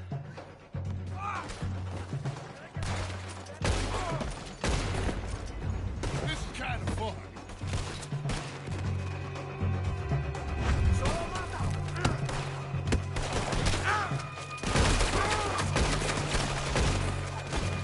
Okay, I think we can move. Let's go. Get together and concentrate on fire. Get in there,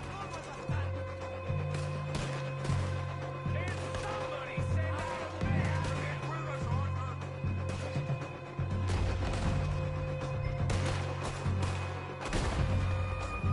Now you got my backup. We need to get together out there.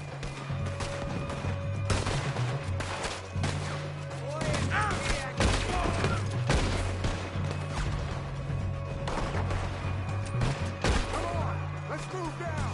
Yes, we need to push them back. The ship just hit their own men. Very kind of you. There are boats coming from both sides. Damn it. What do we do now? I think I got a plan. Hercule, you take the ride. Okay.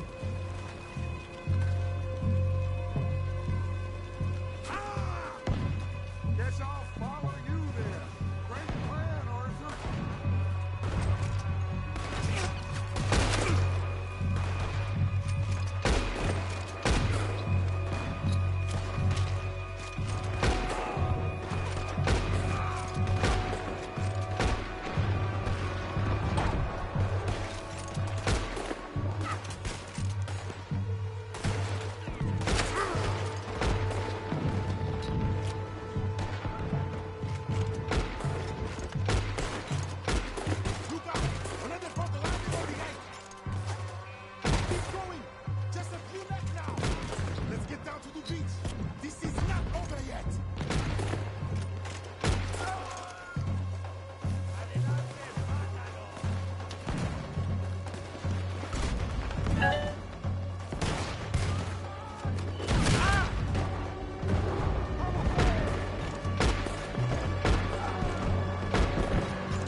go and use the cannon. You go, Arthur. I'll gladly hold them off this beach a while longer. You sure? Just certain, son. My valet. You think that cannon will be enough? Only one way to find out. Christ's sake, how many men has Hussar got? That's the problem. It doesn't matter how many we kill. He will have the money to get more. Watch out! Down! We will have to climb up around the side. This way. Wait, move. That's what's going right for us, Akona. I got it. Let's go.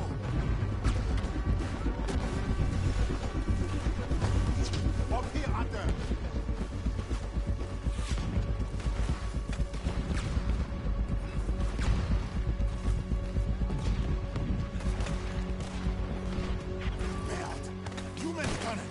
I'll get you some more shots.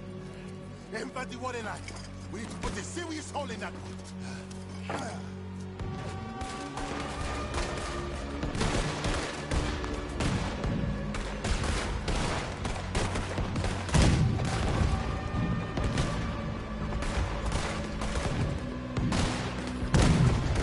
That was definitely hit.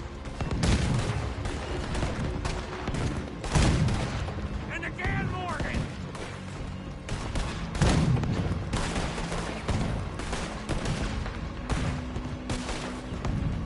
Reloading!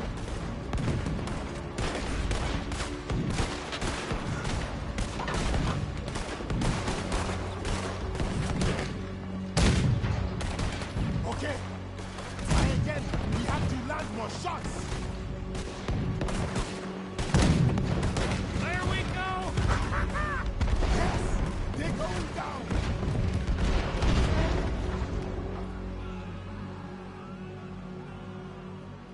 Let's get down from here. Come on. And focused on the path while checking his watch every few minutes to track time. What now?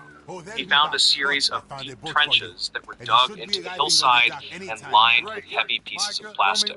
State records from 2003 mentioned that illegal excavations were common in areas with potential for gold or gems. Jacob saw fresh cigarette butts near the edge of the trench, which indicated that someone was here very recently today. He realized that he might be encroaching on an active illegal mining operation that was not authorized by the state. Reportedly, these groups can be very protective of their sites and often use intimidation to keep strangers away from area. He began to back away from the trenches while trying to remain as quiet as possible in the thick brush. He saw a small pile of personal items near a tree that included a pair of child shoes and glasses. The county file from 2009 mentioned that a family vanished from a nearby campsite without leaving a trace. Investigators never confirmed if the items were connected to the missing family or if they were just discarded mountain trash. Jacob felt a surge of adrenaline, the danger of his situation in this remote part of Hollow. He turned to walk back the way he came and saw a figure standing silently on the trail ahead of him. The person was wearing a heavy, dark coat and a wide-brimmed hat that obscured their face from his view. Jacob stopped and raised his hands to show that he was not a threat to the person on the trail. He explained that he was a surveyor for the state and was only here to map the boundaries of property. The figure did not respond and simply pointed toward the ridge before turning and walking back into the dense trees. Records conflict regarding the presence of any registered residents in this specific section of the Logan County forest land. Jacob waited for several minutes until he was sure the stranger was gone before he continued down the narrow path. He felt his heart racing in his chest as he realized how isolated he was from any outside help. The sun began to drop behind the mountain peaks and cast long and distorted shadows across the forest floor today. Jacob knew that he could not navigate the terrain in the dark and needed to find a safe place soon. He found a small rock overhang that offered some protection from the elements and the wind blowing from the north. He sat with his back against the stone and kept his flashlight off to avoid drawing attention to his location. Some locals claimed that the woods come alive at night with sounds that have no logical explanation for the people. He heard a series of heavy thuds that sounded like someone was dropping large rocks into the deep valley below. He used his flashlight briefly to check his map and saw a trail that was not listed in any document. Archived notes from the 1950s mentioned a secret road used by moonshiners during the era of the Prohibition laws. He decided to follow the trail in the morning because it appeared to lead directly toward the main highway exit. The sound of a metallic scraping began again and seemed to be coming from the woods directly above his head. Jacob stayed awake for most of the night and listened to the strange noises that echoed through the dark hollow. He felt a deep sense of dread that he could not explain despite his professional training and his personal experience. The first light of dawn revealed a heavy mist that clung to the trees and made visibility very difficult today. Jacob gathered his belongings and started walking down the secret trail while keeping a hand on his heavy survey equipment. He found a rusted metal sign that was nailed to a tree and written in a language he did not. Dispatch logs from 2012 reported a similar report of a strange sign found by a group of local hikers. Investigators never confirmed the meaning of the sign and suggested it was a prank by some local high school students. Jacob reached a clearing and saw his truck parked in the distance, which gave him a great sense of relief. When he reached his vehicle, he saw that the tires had been slashed and the windshield was smashed with rocks. He checked the interior of the truck and found that nothing was stolen, including his expensive laptop and his radio. Reportedly, the act of vandalism was a clear warning to leave the area and never return to the Black Hollow. He used his satellite phone to call for help and waited for the local police to arrive at his location. State records from 2015 show that the police response was delayed by several hours due to a fallen tree. Jacob sat on the ground and watched the forest with a sense of defeat as the rain began to fall. 2 officers from the Logan County Sheriff Department arrived in a heavy 4-wheel drive vehicle to help him today. They took a statement from Jacob and examined the damage to his truck with a look of bored and indifference. The county file from 2009 mentioned that vandalism was common in the remote parts of the mountain range. Jacob told them about the cabin and the figure he saw on the trail. The officers simply shook heads. Some locals claimed that the police were aware of the illegal activities in the hollow, but chose to ignore them. He felt that they were not telling him everything they knew about the history of the Black Hollow and its residents. The survey project was officially suspended by the timber company 2 weeks after Jacob returned to the main office today. State records from 2016 indicate that the land was sold to an anonymous buyer who requested no further maps. Jacob never received an explanation for the sudden change in plans. He was assigned to a different project site. He still has the photos of the ledger and the strange markings he found on the door of the cabin. Investigators never confirmed any of his claims. The case of the vanished family remains an open and cold file. He sometimes thinks about the figure on the trail and wonders if they were trying to help or to hurt. Jacob Miller moved out of West Virginia in the year 2017 to work in the flat terrain of Ohio. He avoids the woods and the mountains because the sound of breaking branches still makes him feel very uneasy now. Archived notes from the local newspaper mentioned that several more sightings of the figure occurred in 2018 and 19. Records conflict regarding the current status of the Black Hollow, but many people say it is a cursed place today. Jacob knows that the truth is likely much more mundane, but no less terrifying than any ghost or monster story. The Appalachian Mountains will continue to keep their secrets hidden in the deep hollows and the shadows of the forest. Before Jacob entered the woods, he stopped at a small gas station to buy some water and some trail snacks. The elderly woman behind the counter saw his survey maps and warned him to be careful near the old creek. She mentioned that her grandfather used to work in the mines until the day he saw something in the dark. Reportedly, the man never spoke another word for the rest of his life and died in the year 1960. Jacob dismissed her story as a local superstition designed to frighten outsiders who came to work on the mountain today. He now realizes that the warning was based on a very real and present danger that he did not understand. The survey pins were made of galvanized steel and were designed to last for at least 100 years in soil.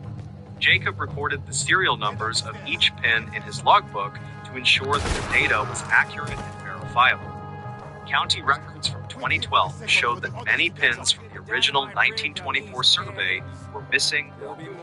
Some archived notes suggested that the movement of the earth was responsible for the displacement of the boundary markers there. Jacob found it hard to believe that nature could move a heavy steel rod several feet without leaving any tracks. He suspected that someone was moving the markers to change the size of the property for their own personal gain. Dispatch logs from 2015 reported a call from a woman who lived on the edge of Oakland County. She claimed that her dog would bark at the trees for hours every night until it finally disappeared in June. Investigators never confirmed if a predator was responsible or if the dog had simply run away into the deep woods. Jacob thought about this report as he sat in his truck and waited for the police to arrive at site. He wondered if the figure he saw on the trail had anything to do with the disappearance of the local. The silence of the mountain felt like a heavy weight was pressing down on his chest and his mind. There are many stories like this one that come from the heart of the Appalachian Mountains every single year now. Most of them are dismissed as urban legends or the result of too much isolation in the deep wilderness areas. State records and county files provide a glimpse into the reality of the events, but they never tell the whole. Jacob Miller still dreams of the metallic scraping sound and the feeling of eyes watching him from the dark trees. He will never return to the Black Hollow, and he advises others to stay away from the deep Appalachian woods. The truth remains hidden in the archives, the memories of the few people who were brave enough to enter. The most outrageous true story you'll hear all year. Long before anyone called it outrageous, it started as a boring missing wallet report in a tiny coastal town. The officer who took the call later said it was the most routine thing on his shift that week. Nothing about it suggested a chain of events that would spiral across states and decades. The guy reporting the missing wallet was 31-year-old car detailer named Riven Malcolm. He lived in a rented duplex behind an auto shop, spent weekends fishing off a breakwater, and had never left the country. He said he complained a lot about money, but never about people. That morning, he walked into the station holding a printed bank notice that made absolutely no sense. His notice said a credit card in his name had been used to pay for an upscale hotel room in a city 3 states away. The problem was simple. He did not own that card. His account number matched, his name matched, even the expiration date matched, but the card shown in the bank photo had a different design than anything he ever received. The bank suggested maybe an error in their system, then flagged potential fraud when the hotel confirmed the guest had already checked out. The officer on duty, a 46-year-old named Dev Harlan, filed the report and told Riven to freeze his accounts. Dev figured some thief skimmed his information online. He almost left it at that, until the hotel faxed a copy of the registration form used by the mysterious guest. The signature at the bottom made Dev straighten in his chair. It looked exactly like Riven's. Dev called him back to the station and slid the fax across the desk. Riven stared at the signature, ran his finger under the curve of the final letter, and went pale. He said that was his handwriting, the small slant of the R, the habit of flattening the last stroke. Dev asked whether he ever stayed in that hotel, maybe years earlier, maybe under different circumstances.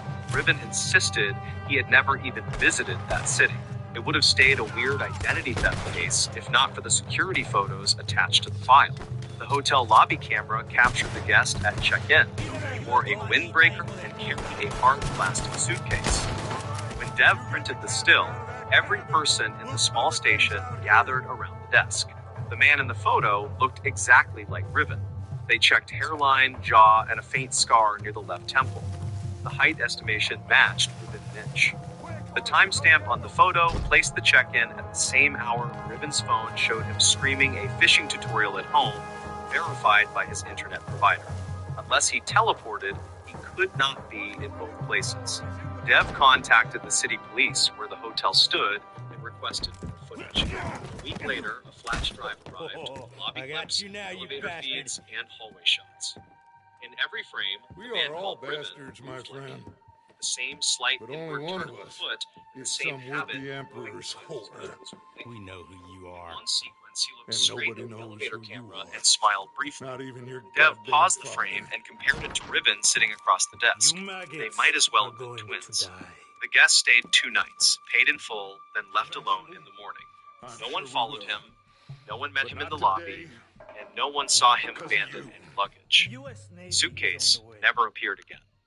The hotel only realized something was off when a housekeeper found a stack of photographs under the room's mini fridge after checkout.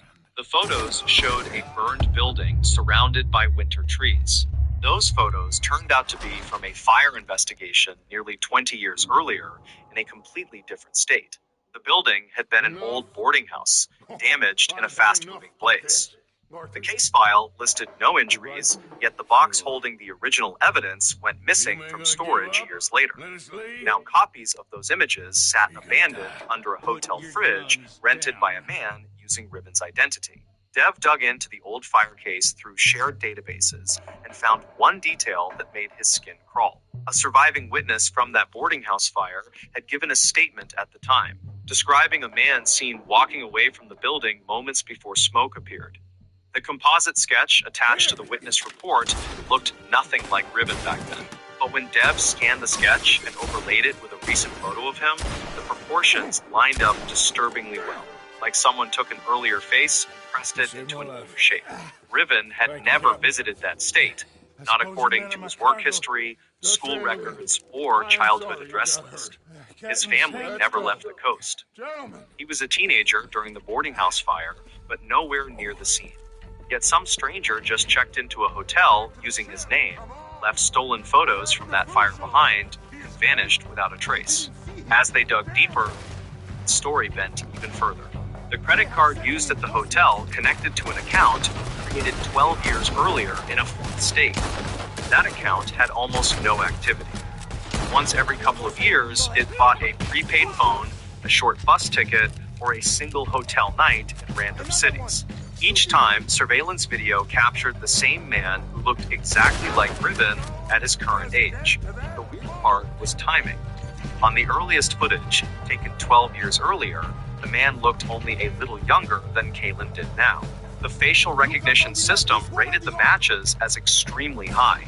Investigators tested the software using old-school photos of Ribbon and found predictable aging, but there was no phase where his face matched the younger version on those early videos. It was like this other man always stayed roughly 30, no matter the year.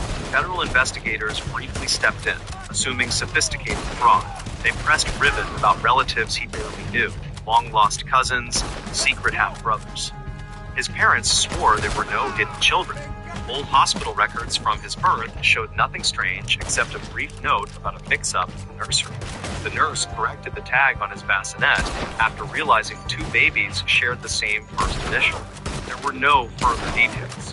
While they traced the credit card account, Dev focused on the lost fire photos. A retired investigator remembered that boarding house case. He said the original fire report mentioned a suspicious guest who checked in under a name later determined fake. The guest paid cash and left nothing behind except a note in a shared kitchen, telling another tenant not to open a specific window. Hours later, flames erupted near that window. The retired investigator kept a personal copy of some documents. In those, Dev found a second composite sketch based on a bus driver's description. The sketch showed someone slightly older with a sharper jaw, who boarded a night bus heading east 2 days after the fire. Comparing that sketch to the most recent hotel footage produced the worst match yet. Bone structure looked almost identical to Ribbon's. At this point, people around him started joking nervously that he had a secret life. He laughed on the surface, but stopped sleeping properly. Every time he looked in a mirror, he saw the hotel lobby's still image in his head. He wondered whether he had medical issues, maybe blackouts, or dissociation he did not remember. Doctors ran tests. He checked clean on everything they tried. A break came when a technician reviewed audio from one of the bus stations where the mystery man had appeared years earlier. In the background of a ticket counter recording a clear voice requested a seat under the name Ribbon Malco. The voice did not only sound similar, it matched his speech patterns, his pauses, and his slight flattening of certain vowels. Audio comparison software rated the probability of a match as nearly identical to same speaker recordings. The one thing the other man never did was stay in front of a camera for more than a few seconds. In every clip, he looked up once, moved smoothly through the frame, then disappeared. No long conversations, no lingering in crowds, no hobbies, regular routes. Only short transactions, matched to events that never quite reached the level of major crime, but always brushed the edge as a car with altered plates sat within view of the lobby door on the nights he checked in. That car never showed up in traffic cameras outside the property. The plate numbers did not exist in any registration. It appeared like someone deliberately wanted something weird preserved around him in case anyone examined the footage later.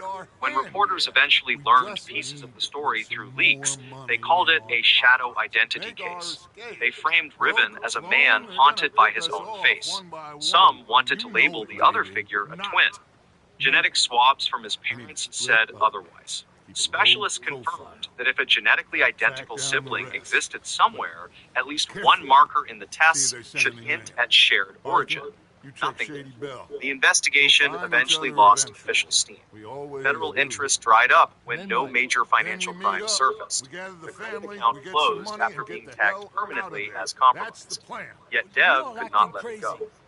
Off hours, he kept cross-checking random hotel and bus station footage using the old facial data. Months later, he caught a new match. The stranger appeared in a gas station camera in a completely different region, paying for fuel with cash. He looked exactly like Riven at that moment, down to a faint new scar across the chin that Riven received only weeks earlier when a jack slipped at the garage. Dev played the video for him. Riven watched himself from a different angle, standing in a place he had never visited, wearing clothes he had never owned, with his fresh scar visible in the reflection of the station's glass door. The footage lasted 6 seconds. That was the moment things quietly ended. No one reopened the official case. No one tried to explain how a stranger carried injuries that matched his timeline.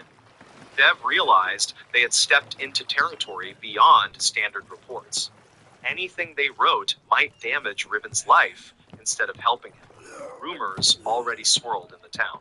In the years since, smaller details surfaced like strange driftwood after high tide. A toll booth worker remembered a driver who looked like Riven but spoke with an accent from another region. A motel clerk mentioned a guest signing his name with the same flattened final stroke years before Riven first stayed there on routine trips. Each story remained too small, too scattered, to build into something prosecutable. Riven kept working at the garage and tried to live normally. He changed banks, limited travel, and refused to stay in hotels alone if he could help it. Sometimes he checked news from distant cities, scanning for odd stolen identity reports or fires in older buildings. He told no one that, occasionally, standing near reflective shop windows after hours, he thought he saw a half-step delay between his movements and his reflection. Whether those were nerves, glitches in glass, or something else, he never found out. Officially, the file sits closed as a cluster of fraud incidents tied to unknown actors. Unofficially, the officers who saw the footage still talk about the stranger who moved through different years wearing the same face, leaving behind pieces of old investigations like calling cards. It remains one of those stories that refuses to settle into a normal explanation. A quiet reminder that sometimes the most outrageous cases are not the ones with the loudest crimes, but the ones where reality bends slightly without ever quite breaking. This unbelievable tale sounded fake until evidence proved it. Locals once joked that the title fit a story no one believed at first, yet investigators later admitted the evidence forced them to reevaluate everything. The center of the story was a 35-year-old field surveyor named Kalen Westridge, who worked for a small environmental firm that handled land assessments across several rural counties. He spent long days hiking remote valleys to mark boundary lines and catalog soil conditions. That morning, he planned a quick survey near an old creek bed scheduled for a future restoration project. He drove his truck toward the site shortly after sunrise and carried only a measuring pole, a tablet, and a compact camera. He told his supervisor he would check soil readings near the lower slope before moving uphill for a second sample. He expected to return before early afternoon. The weather looked cool and steady as he parked near a faded trailhead that had not been maintained in years. He stepped onto the narrow path and listened to water moving faintly downstream. The incident began when he reached the first sampling point and found a set of markers he did not recognize. 3 wooden stakes stood in a tight cluster, each wrapped with twine that held thin scraps of paper. He knelt to inspect them and saw faint lines drawn in graphite that resembled contour maps. None matched any known survey in his database. He photographed the stakes and planned to pack them out for documentation, yet he hesitated when he noticed the soil around them disturbed in a clean circular pattern. He followed the disturbed soil and found a shallow trench only a few inches deep. At its center lay a rusted metal tag stamped with the number 37. The tag design looked outdated for modern survey work. He tested a soil sample and noticed a strange mineral odor that did not match the creek's usual profile. His tablet refused to sync with the remote server, so he wrote a quick field note and continued toward the creek bend. The complication appeared when he reached the bend and saw an abandoned camp wedged between 2 leaning trees. A small canvas tarp covered a pile of gear that appeared soaked and weathered, yet the camp stove beside it looked clean. A dented cup rested on a flat stone. He touched it and found the metal warm, even though no fire smoldered nearby. A notebook lay half open near the tarp, its pages warped by moisture. The first legible line read, "Someone keeps moving my markers every night." Kalen felt a knot tighten in his stomach as he flipped through the notebook. The entries described repeated tampering and odd calls heard in the early morning hours.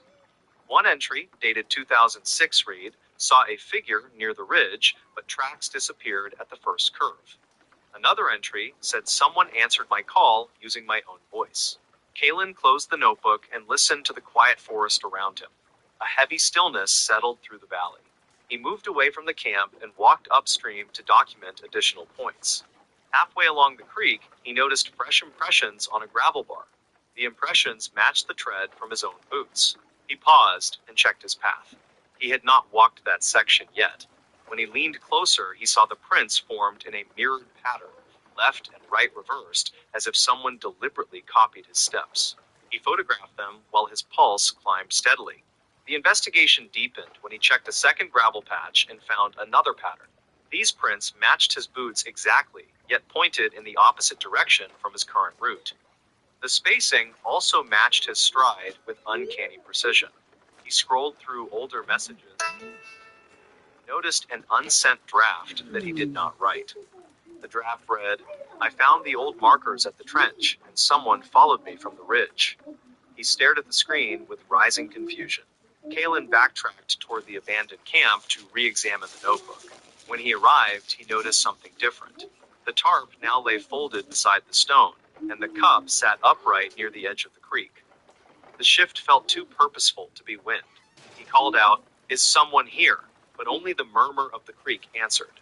He turned toward the ridge and saw a faint reflection on a branch, like sunlight glinting off metal. He moved carefully uphill to investigate the reflection and found a small handheld radio tangled in vines. The radio still held a weak charge. When he pressed the power button, he heard a faint recording that crackled through static. The voice sounded like a distressed hiker, repeating the words, "Keep your distance," with a strained tone. The second half of the recording repeated the same message in a lower voice that matched the cadence, but not the pitch. Both messages ended abruptly. Kalen carried the radio to an open patch and attempted to reach his supervisor. The line triggered a slow, repeating static pulse that felt rhythmic rather than random. He waited for a clear gap and spoke. His own words echoed faintly through the speaker, as if the device replayed them with a distorted quality. He shut off the radio and returned it to his pack. Something in the valley mimicked signals and possibly voices. He followed the ridgeline to gain perspective on the layout of the valley. From the high point, he noticed a series of old stone piles arranged in a rough arc. The piles aligned with the stakes he found earlier. He climbed down to inspect them and found a single metal hook partially buried in the dirt. The hook resembled the kind used to anchor early survey tripods. He scraped away soil and uncovered a second hook bent sharply near its base. He took photos from multiple angles and documented the spacing between the piles. A faint cry carried from the lower slope. It sounded like his own voice calling for help. He froze and waited. The cry repeated, this time with a slight delay and a broken syllable. He tried to locate the source, but the echo bounced between the trees. He forced himself to stay calm and descended toward the creek. The cry followed him in a strange looping pattern that did not match the terrain. The twist settled when he returned to the trench and found a fresh stake hammered into the soil. The stake held a strip of paper with a message written in shaky letters.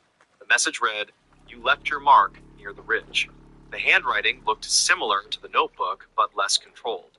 He reached for his camera to take a photo and noticed a new set of prints circling the trench. The prints matched his boots perfectly, yet formed in a pattern he could not have walked. Kalen backed away slowly and reached the open trail. He walked quickly toward his truck, fighting the urge to run. Halfway up the path, he heard footsteps behind him that matched his pace exactly. He sped up, and the footsteps sped up. He stopped, and the footsteps stopped. He turned around, but saw only still trees. He broke into a run and reached his truck with shaking hands. He locked the doors and started the engine. As he drove away, he glanced in the mirror and saw a figure standing near the faded trail marker. The figure wore a jacket similar to his and held one arm at the same angle he did. The posture looked like a reflection. The figure did not move. Kalen watched until the trees blocked the view and kept driving until he reached the main road. The evidence he submitted later included the notebook, the trench photos, the old hooks, the stake markers, and the strange recording found on the handheld radio. Analysts confirmed that the layered voice in the recording matched his cadence with high accuracy, even though the second voice drifted off pitch. The mirrored footprints also matched his exact boot pattern, including a small defect on the left heel. The button settled when the restoration project shifted to another region and the valley survey was postponed indefinitely. Kalen requested assignments away from isolated areas. People who reviewed the evidence said the story sounded fake when he first described it, yet every sample, recording, and footprint pattern supported his account. The case ended quietly, but the valley remained marked with details no one could explain. They said the story stayed unbelievable only until the evidence proved it. In this new story, 3 disturbing small-town horror stories. Part 1. The town where nobody locked their doors. Most people in the American heartland believe that absolute trust is a sign of a healthy and safe community. This account from a remote mountain village suggests that leaving your front door unlatched might be an invitation for disaster. In the isolated village of Blackwood Hollow, the local culture was built on the fact that no one locked doors. Harlan Reed was a 41-year-old postal carrier who walked the quiet streets of the Hollow every afternoon. He had lived in the town since 1982, and he knew the specific habits of every single neighbor. The locals believed that their safety was guaranteed by the surrounding mountains and the long history of their shared ancestors. Harlan enjoyed the predictability of his route because it allowed him to finish his work before the early winter darkness. He often dropped off packages directly inside the mudrooms of the elderly residents who could not easily reach their porches. This level of trust was the foundation of the town, and no one ever questioned the safety of the practice.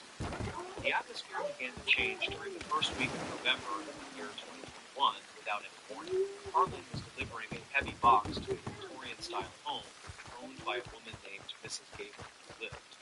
He pushed the front door open, as he had done for 15 years, but felt a sudden and sharp. The house was silent. The air inside felt significantly colder than the crisp autumn breeze blowing through the yard. He called out for Mrs. Gable, but his voice seemed to be absorbed by the heavy curtains and thick rugs. He noticed that the furniture in the living room had been moved into a tight circle facing the front door.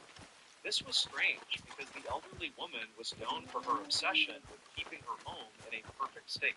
Harlan left the package on the floor and stepped back outside because he could not shake the feeling of... He mentioned the odd encounter to the local sheriff named Silas Thorne while they were eating lunch at the diner. Silas suggested that the woman was simply redecorating for the upcoming holiday season in the Hollow, but Harlan remained. By the middle of the following week, Harlan noticed similar patterns in several other homes along his daily delivery route. Doors were standing wide open even when the temperature dropped below freezing, and the residents were nowhere to be seen.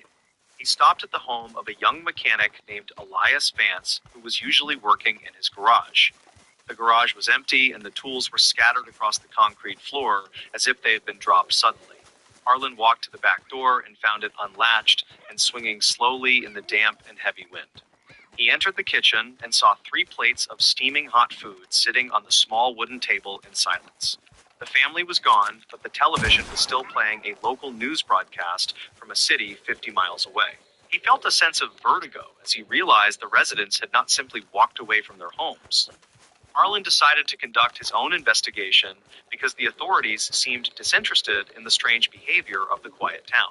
He returned to the post office and began to look through the historical archives of Blackwood Hollow from many decades. He found a series of newspaper clippings that described a similar event that occurred in the winter of 1950.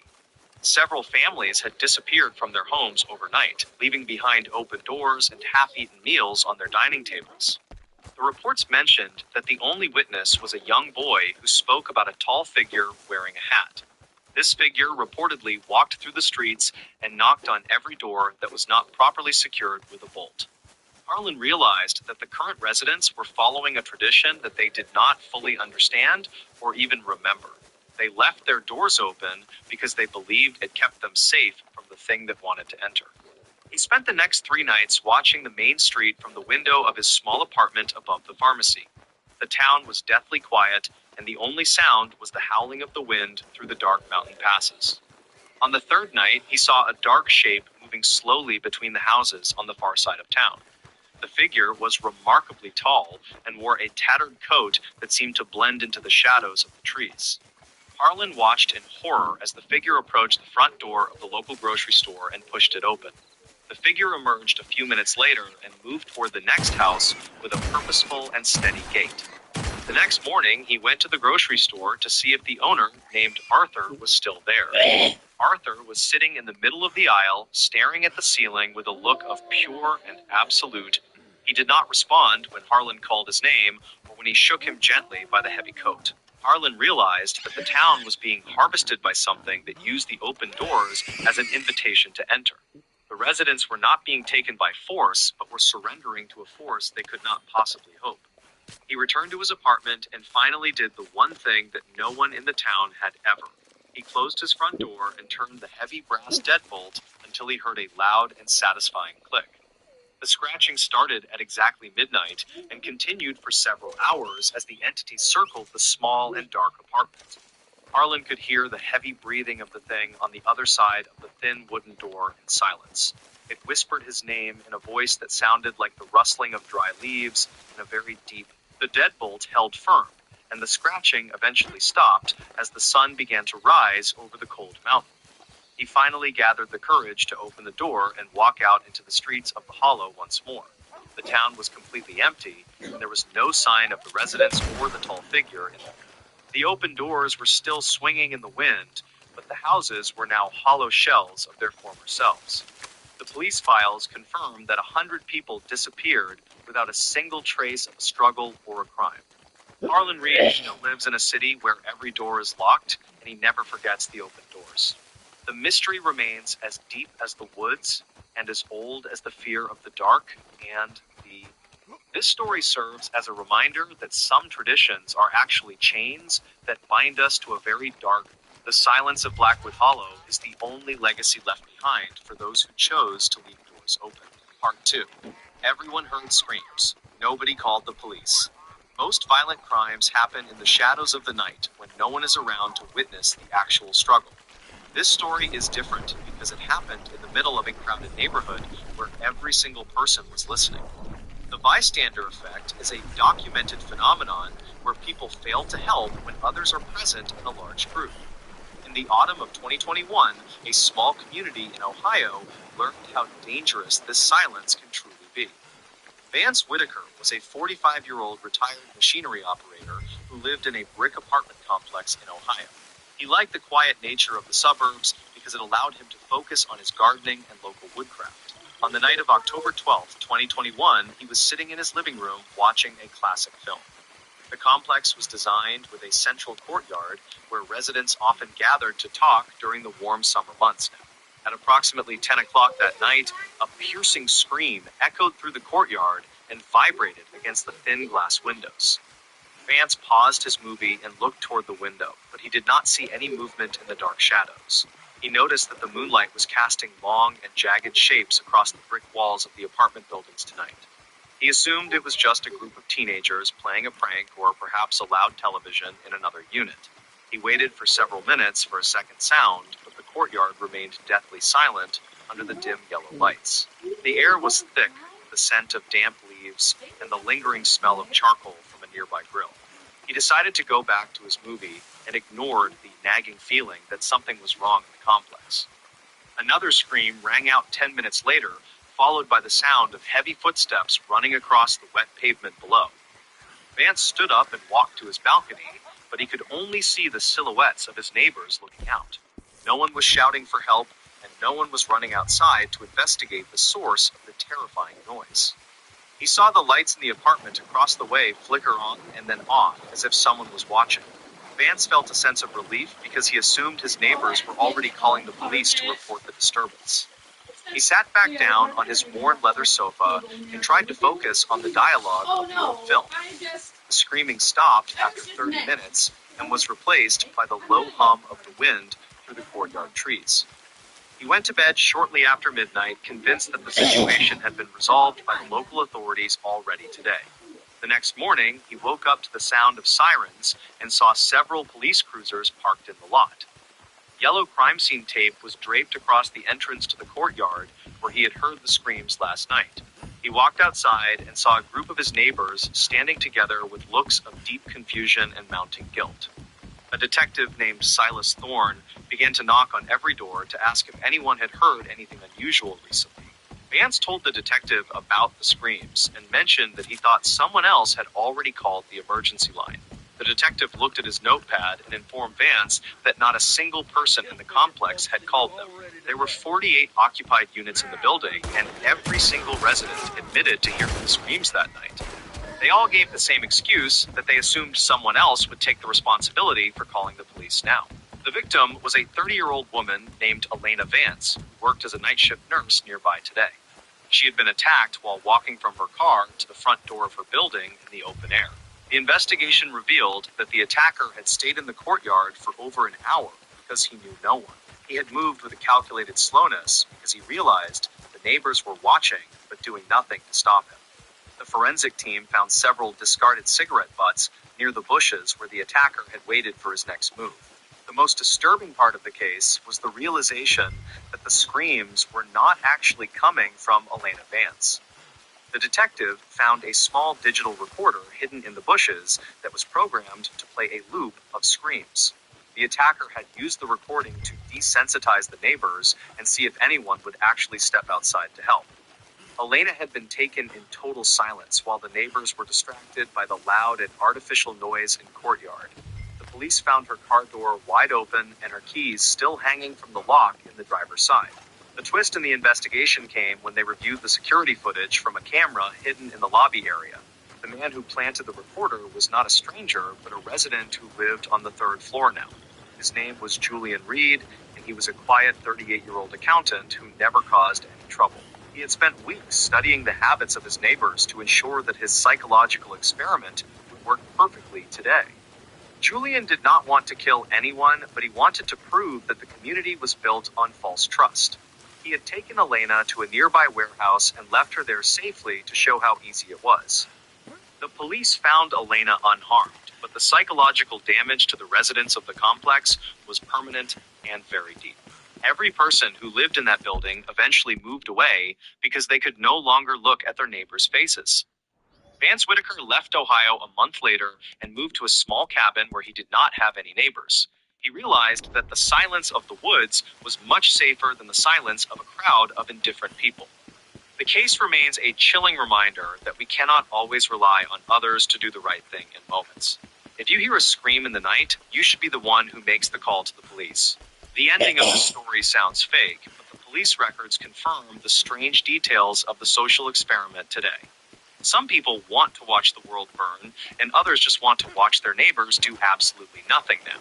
Local psychologists often cite the Blackwood Hollow incident as the perfect example of how urban isolation affects our basic instincts.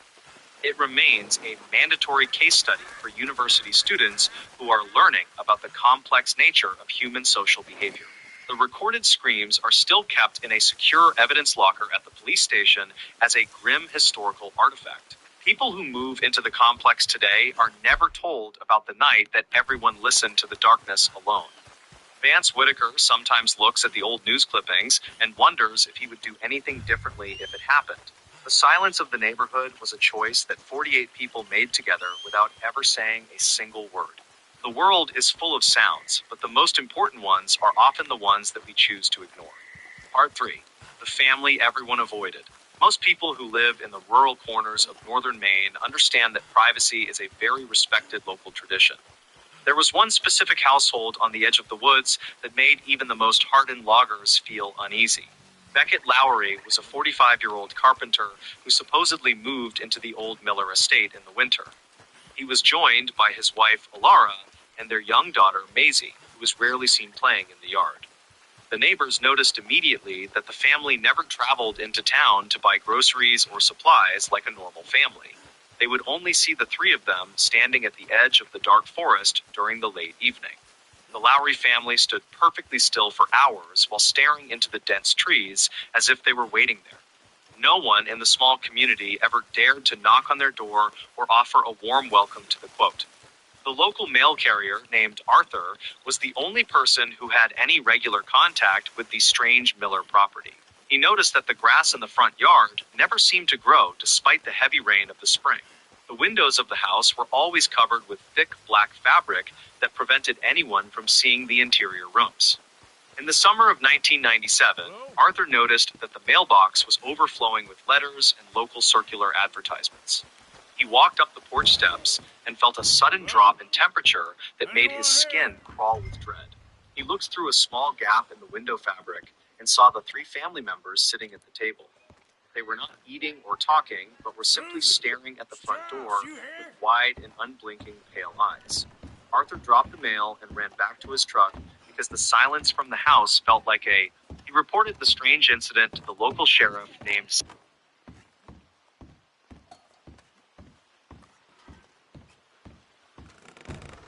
Hello?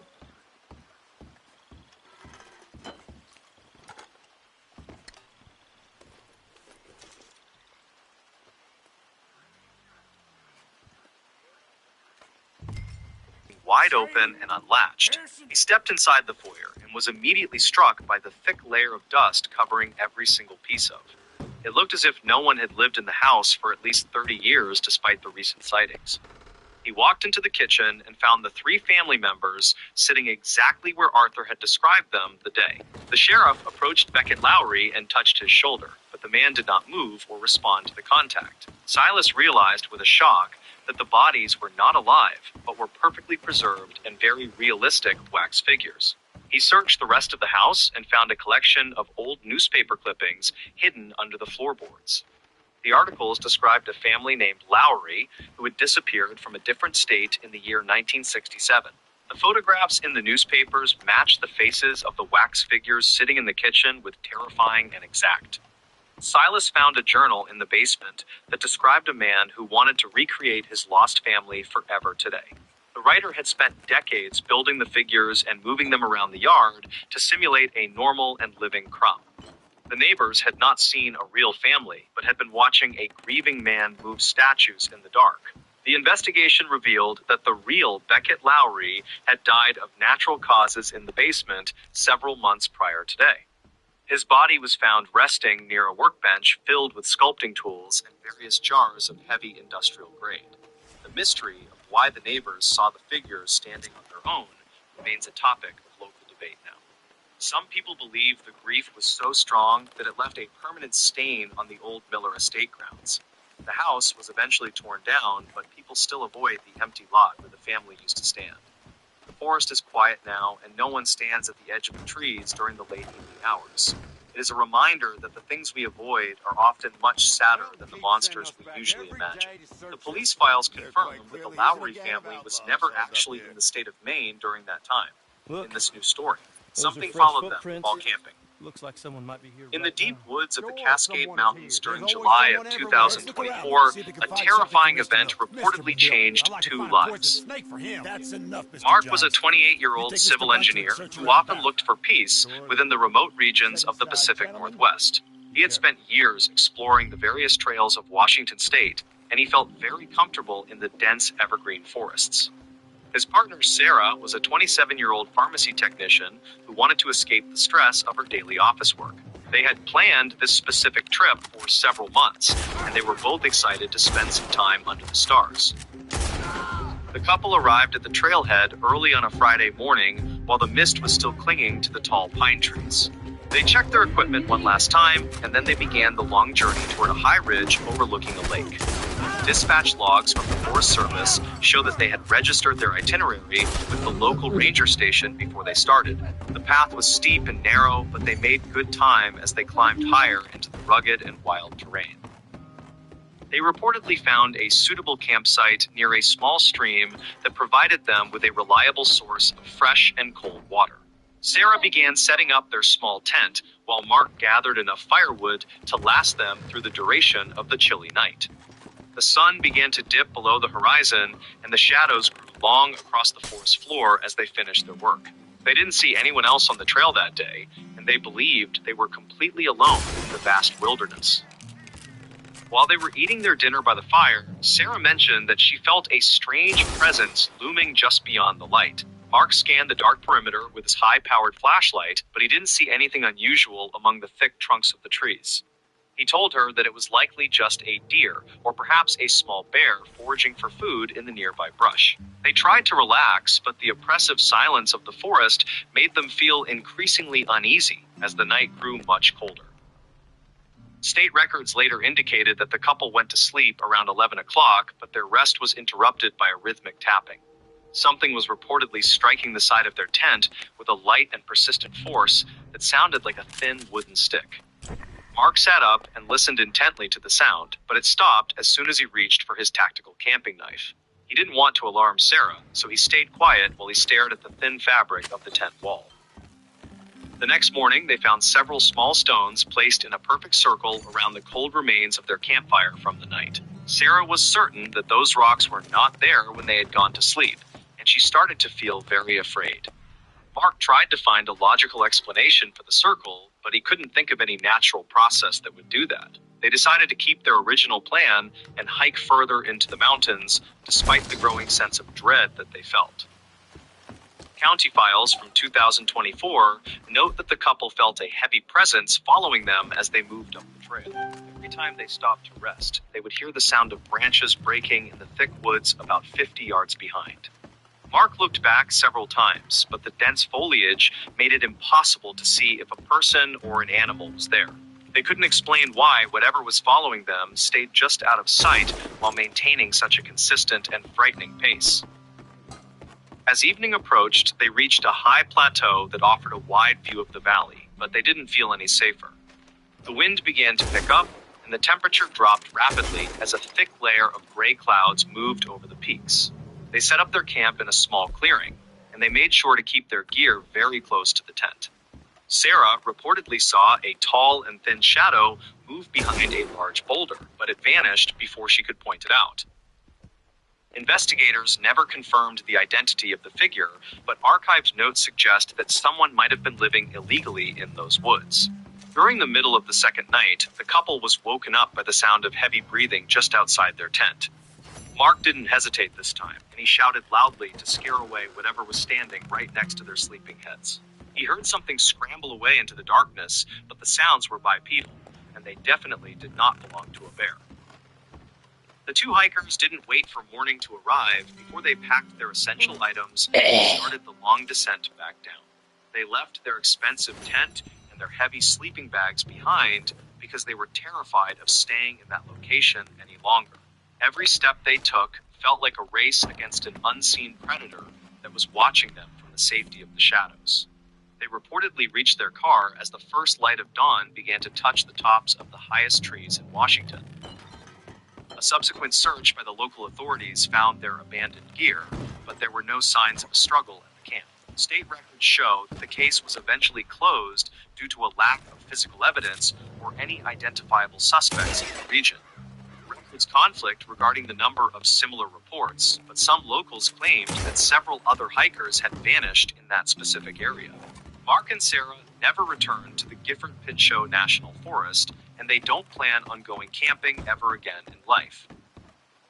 Local county files from 2024 describe the physical state of the abandoned items that the search party recovered near the ridge. The tent had been neatly folded, but the poles were missing and the fabric had several small holes that looked like bite marks. Sarah's digital camera was found resting on a flat rock about 20 yards away from the original site of their base camp. The investigators found no images on the memory card, except for a single blurry photo of a dark shape among the trees. A detailed report from the state records suggests that the hikers were lucky to have escaped the wilderness without any physical injuries. The region where they were camping has a long history of unexplained disappearances that date back to the early 1980s. Dispatch logs show that multiple search and rescue missions have been launched in that specific area over the last several decades. Most of those cases ended without any resolution, and the missing people were never seen by their friends or their families. Mark reportedly struggled with night terrors for several months after the incident, and he often woke up feeling like he was being watched. He told his therapist that he could still hear the sound of the heavy breathing right next to his ear every night. Sarah decided to move to a different city because the sight of the nearby mountains caused her to have severe panic attacks. They tried to find answers by talking to other hikers online, but they only found more stories that were equally disturbing. Records conflict about whether the authorities ever interviewed a suspicious man who was seen wandering near the trailhead that weekend in July. This individual was reportedly wearing a heavy winter coat despite the warm weather, and he did not have any hiking or camping gear. He disappeared before the sheriff's deputies could arrive at the scene to ask him about his presence in the National Forest area. No one knows for sure what was following Mark and Sarah that weekend, but the evidence remains locked in a county file.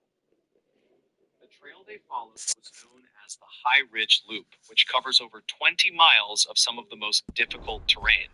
Archived notes from the local hiking club mention that several parts of the trail are prone to sudden fog and very low visibility. Mark and Sarah had prepared for these conditions by bringing extra layers of clothing and a reliable GPS device for their navigation needs. They didn't anticipate that the main threat would come from something that was watching them from within the shadows of the trees. When the search party arrived at the campsite, they noticed that the surrounding brush had been cleared in a very deliberate and unnatural way. State records indicate that the branches were snapped at a height of about 7 feet, which is much higher than any local animal. The investigators also found a small pile of rusted metal objects that had been placed carefully near the entrance of the abandoned tent. These items included old tin cans and a broken pocket watch that appeared to be from the early part of the 20th century. The county files from 2024 show that the sheriff was deeply concerned about the strange patterns that were discovered at the forest site. There was no sign of a struggle or any blood, but the overall atmosphere of the camp was described as being very malevolent. One deputy reported hearing a faint whistling sound coming from the deep ravine while he was collecting the hikers' belongings for the official report. He didn't find the source of the noise, but he later resigned from his position at the department due to a nervous breakdown. Investigators never confirmed if the strange items found at the camp belonged to a person who had been living in the woods for years. Some locals claimed that an old hermit had been seen near the lake, but no official records exist to prove his actual identity. The case remains open, and it is still discussed by many people who enjoy exploring the mysteries of the Pacific Northwest wilderness region. Mark and Sarah's story serves as a grim reminder that some things in the woods are better left alone and completely undisturbed. The pharmacy where Sarah worked eventually granted her a long leave of absence so she could focus on her mental health and her recovery. She spent many hours in therapy trying to process the events of that weekend, but the fear remained deeply rooted in her mind. Mark also found it difficult to return to his normal life, and he eventually sold all of his camping and hiking equipment online. They don't talk about that trip anymore because the memories are too painful, and they only want to move forward with their lives. Dispatch logs from the night of the incident reveal reveal that several other callers had reported seeing strange lights in the sky over the forest. These reports were never linked to the experience of the two hikers, but they added another layer of mystery to the entire situation. Some people believe that the forest itself has a way of manipulating the minds of those who dare to enter its deepest parts. Records conflict on this theory, but the fact remains that Mark and Sarah were changed forever by what they experienced in Washington. The final report from the county coroner's office mentioned that no physical crimes were committed during the duration of the couple's camping trip. However, the psychological impact of being stalked by an unknown entity is often much more damaging than any physical injury could ever be. State records from 2024 are now archived, and they are only available to those who have a very specific legal reason. The truth about what happened on that high ridge in the Cascade Mountains may never be fully known by the public or authorities. A local reporter attempted to investigate the history of the High Ridge Loop, but he found that many of the files were missing. He reportedly spoke to a retired forest ranger who claimed that the government had purchased several large tracts of land in that area. The records were allegedly sealed for national security reasons, but no one could explain why a forest would need such high protection. The reporter eventually dropped the story after he received several anonymous phone calls warning him to stop his research into the local matter. Mark once told a close friend that he saw a face peering through the mesh of the tent during the second night of camp. He described the features as being very pale and sunken with eyes that seemed to reflect the light of the dying embers outside. Sarah reportedly didn't see the face, but she felt the weight of something heavy pressing against the side of her sleeping bag. They both agreed that the entity was not trying to help them, but was instead waiting for the perfect moment to strike. The trail has since been closed to the public due to a series of rock slides that made the path too dangerous for most hikers. Some locals claimed that the rock slides were not a natural event, but were instead caused by someone who wanted to keep people away. Investigators never confirmed these rumors, and the official state records simply cite the weather as the primary cause for the trail closure. The Gifford-Pinchot National Forest remains a place of beauty and mystery, but for some, it is a place of absolute terror.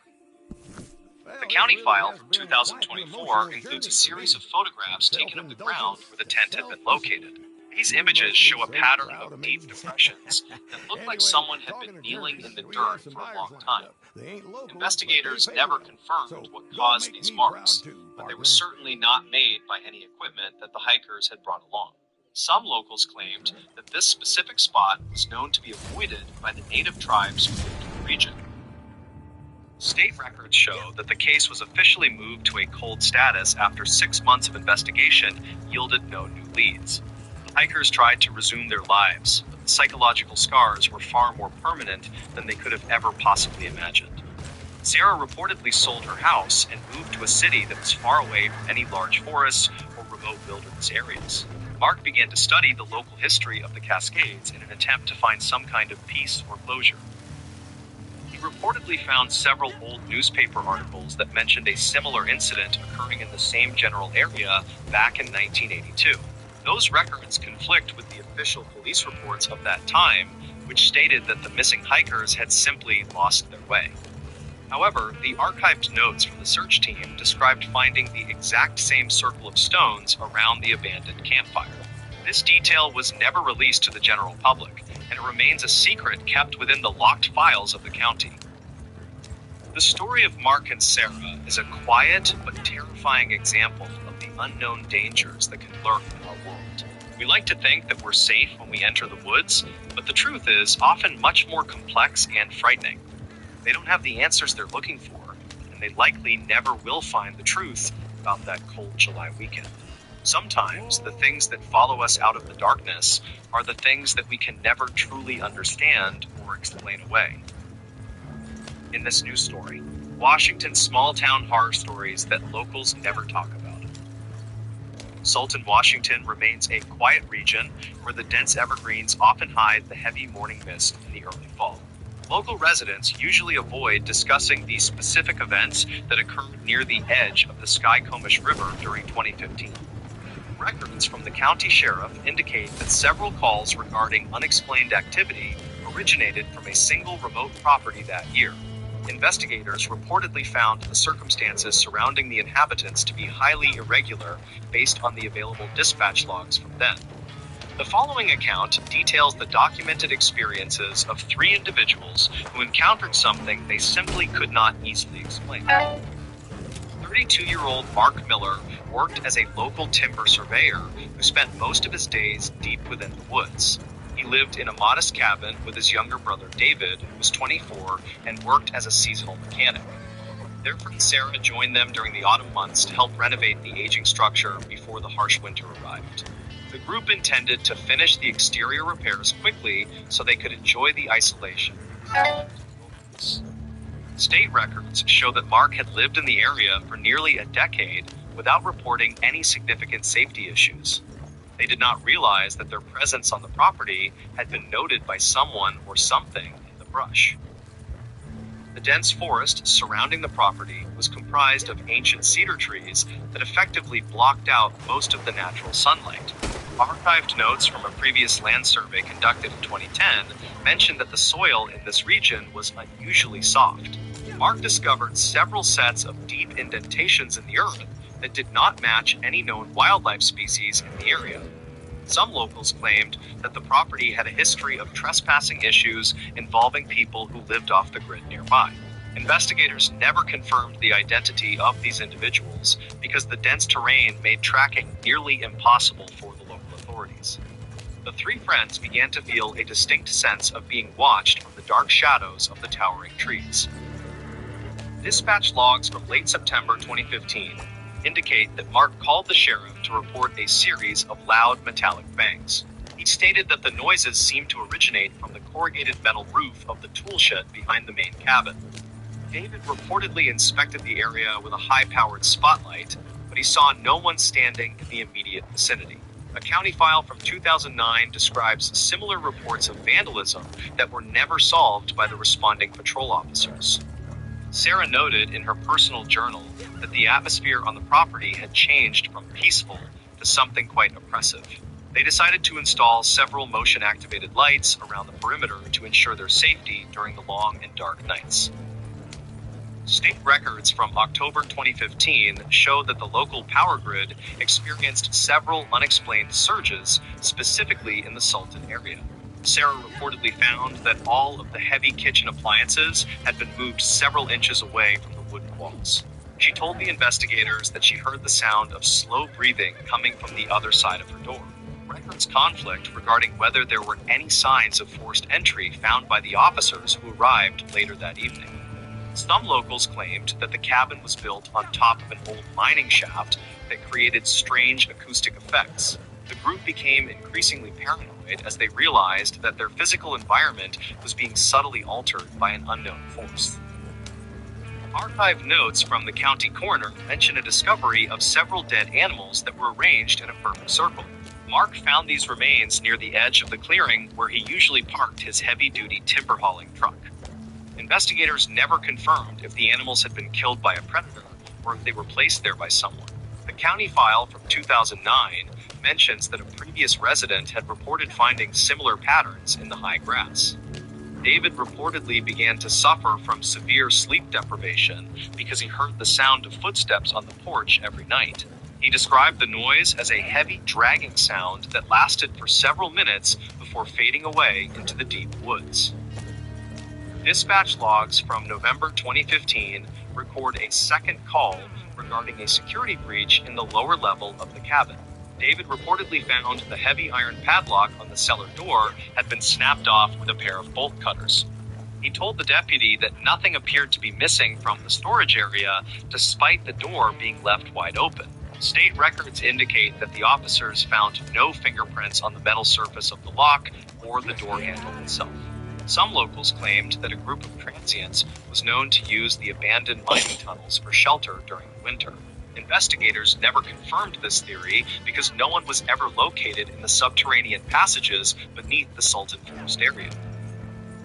Sarah reportedly captured a single grainy photograph of a figure standing near the tree line during the early hours of the morning.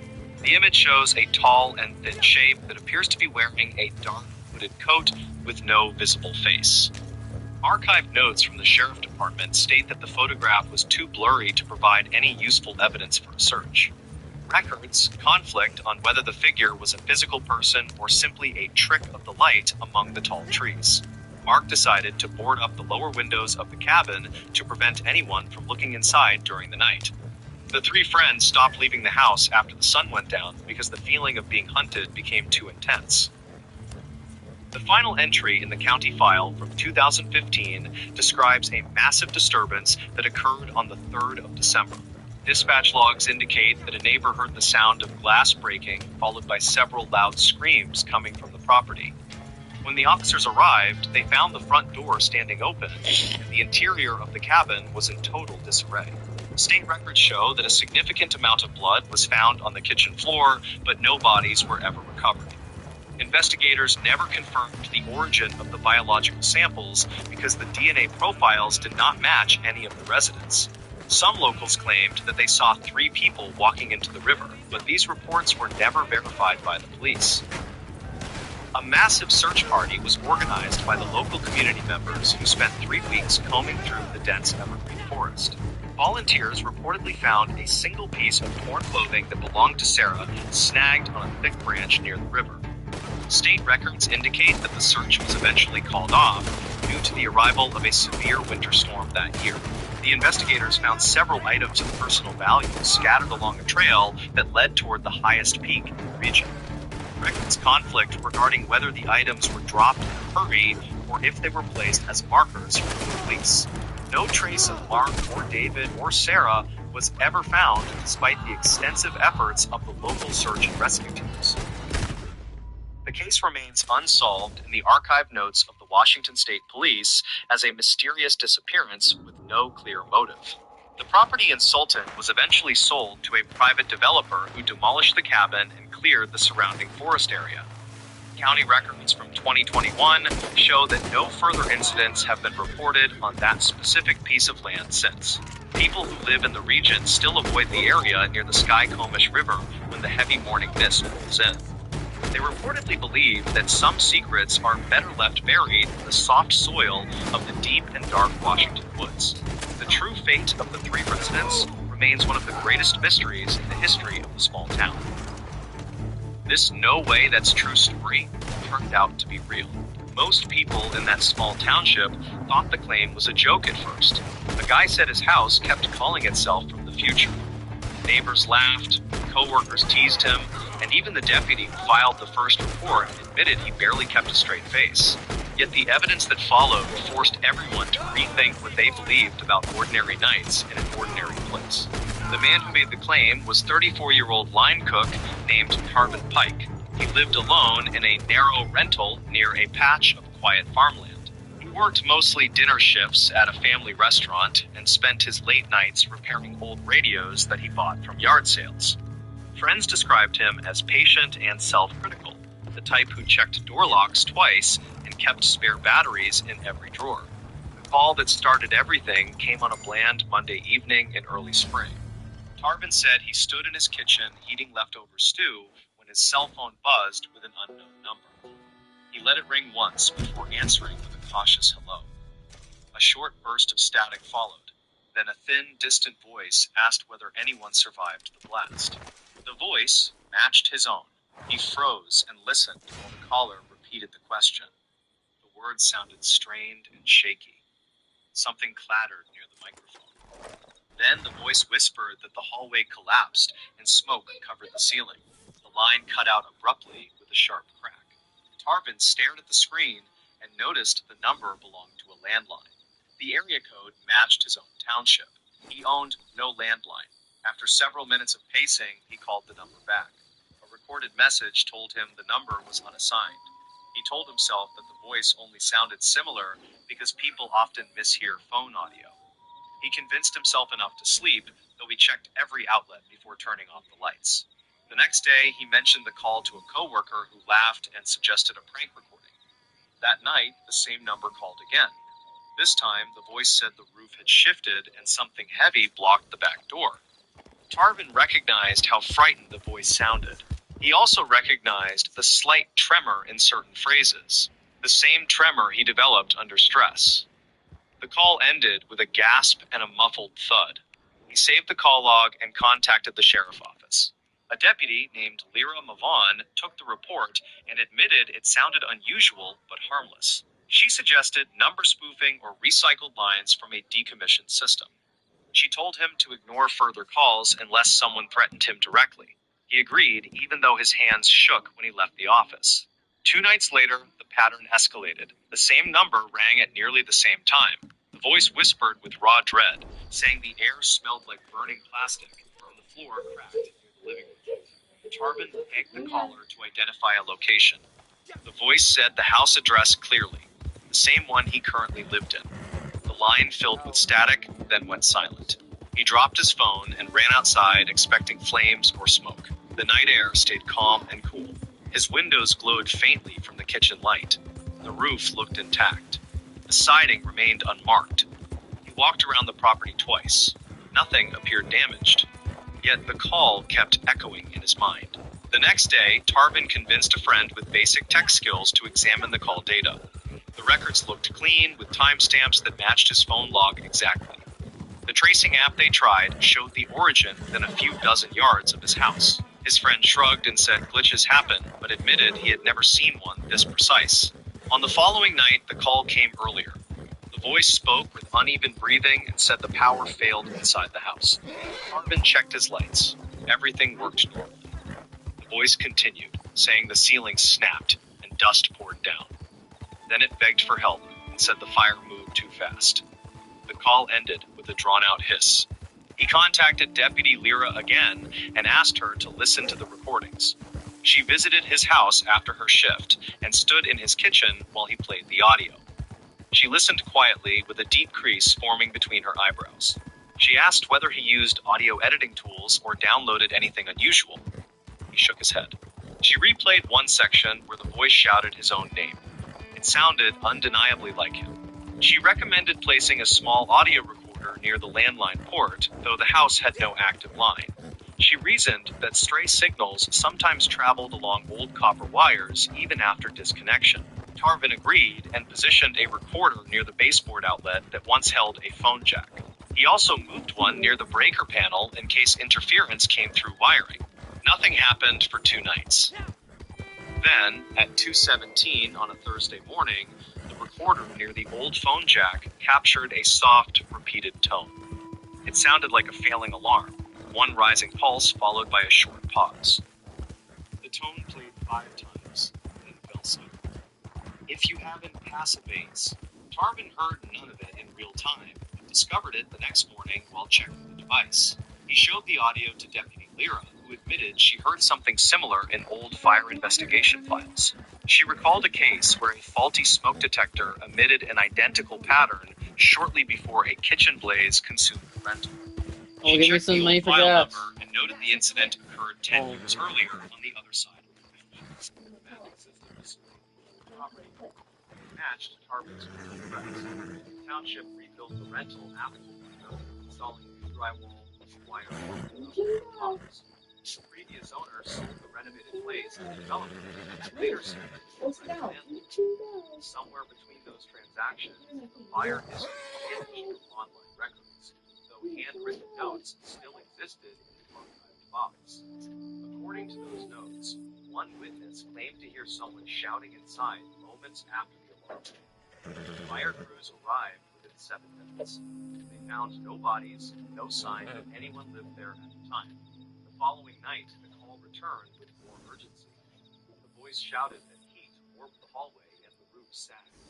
It said sparks leapt from the breaker panel. Tarvin reviewed the call repeatedly and recognized a phrase he used often without realizing it, a way he said the word panel with a clipped vowel. It made his stomach twist.